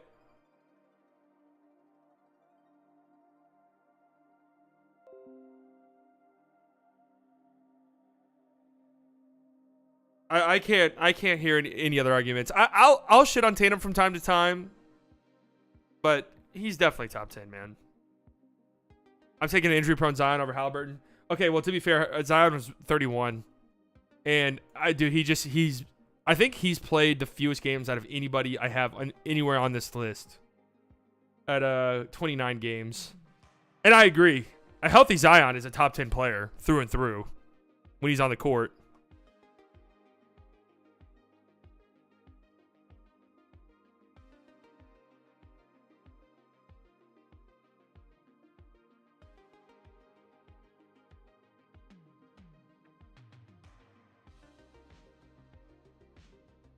That Dame pick is going to give you nightmares next season. Well, the good news is I'll do another ranking before next season. So my idea is this will be a fluid top 100 list. We'll come back to it after the playoffs, and we'll have a full postseason at our disposal, right? We'll knock some guys down, we'll pick some guys up, and then we'll change it heading into next season on where we think these guys are going to be.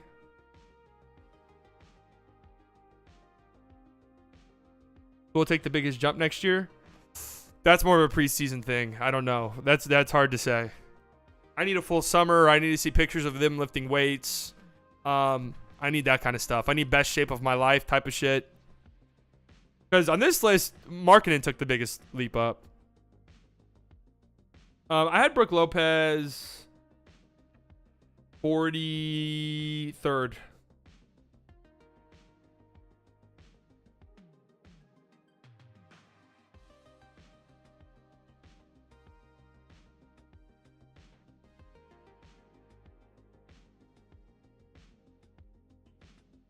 Predict for fun what year you think Luka wins the championship with or without the Mavs. I'm going to go 2025 with the Mavericks. Yeah, you missed the whole stream, LJ. Who comes out the West? I don't know. Postseason, if you guys remember, I'm usually like great at postseason predictions. I think 2 years ago, I think I missed one series the whole playoffs. I like predicted one series wrong the whole postseason. And last year, I think I like missed two series the whole time, or maybe three. Maybe three because I picked the Mavericks to win every single series they were in, and obviously they lost the Golden State series.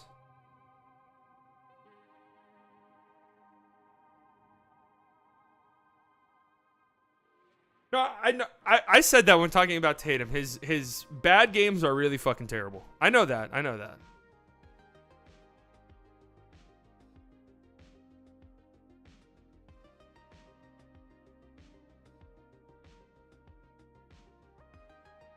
I'm feeling 2025.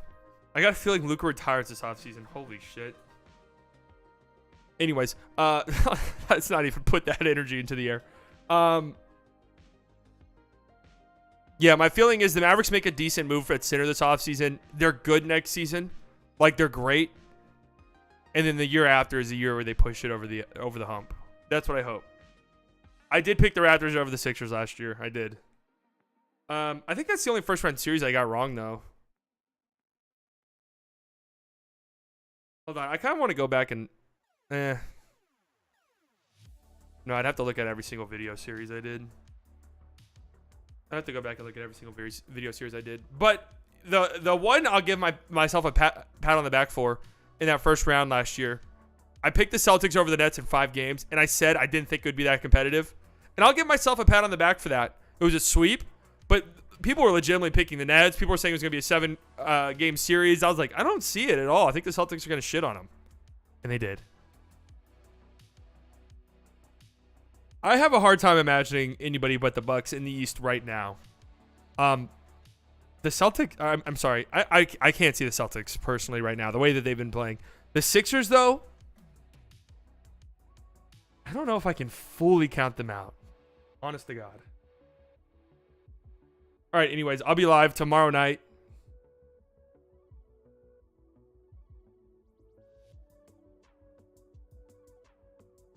The Mavericks play the Golden State Warriors 6:30 p.m. So I'll be live at 6:15 p.m. Central Standard Time.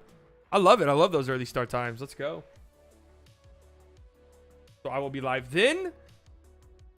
Thursday, I'll be live again for a day stream. I'll have to figure out what it is we want to do, what it is we want to discuss. On that one, I'll brainstorm some ideas.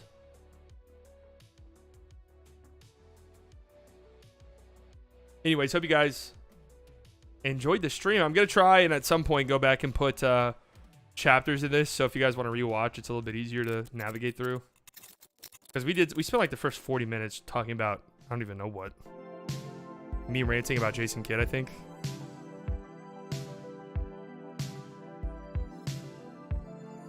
Early start times means day drinking for Sally Bias. I gotta fight the alcoholic allegations every time I'm on stream, huh? Anyways, thank you guys for coming out today. It was a lot of fun. I love doing lists. I know people say that it's like the laziest type of content. I don't really care.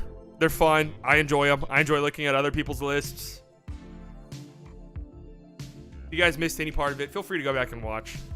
I try to make the day streams as rewatchable as possible. So yeah. Thank you guys for coming out. All of the OGs, you guys know I love you very much. Could have spent your Tuesday afternoon anywhere in the world. You decided to spend it here. New subscribers, I promise you guys will not regret it. We stream at least, or most of the time, 6 days a week. When the Mavericks play, we watch them. When they don't play, we go live at 1 p.m. Central Standard Time and just talk shop. Donations, members, thank you guys so much. You never have to do that, but it helps me out tremendously. Makes me feel so good. I love you guys. You guys enjoy the rest of your Tuesday. I'll talk to you tomorrow night. Mavericks and Warriors. Huge game. Gigantic game. Some pretty big games tonight, too. Anyways. Thank you guys. Love you guys. Talk to you later. Goodbye.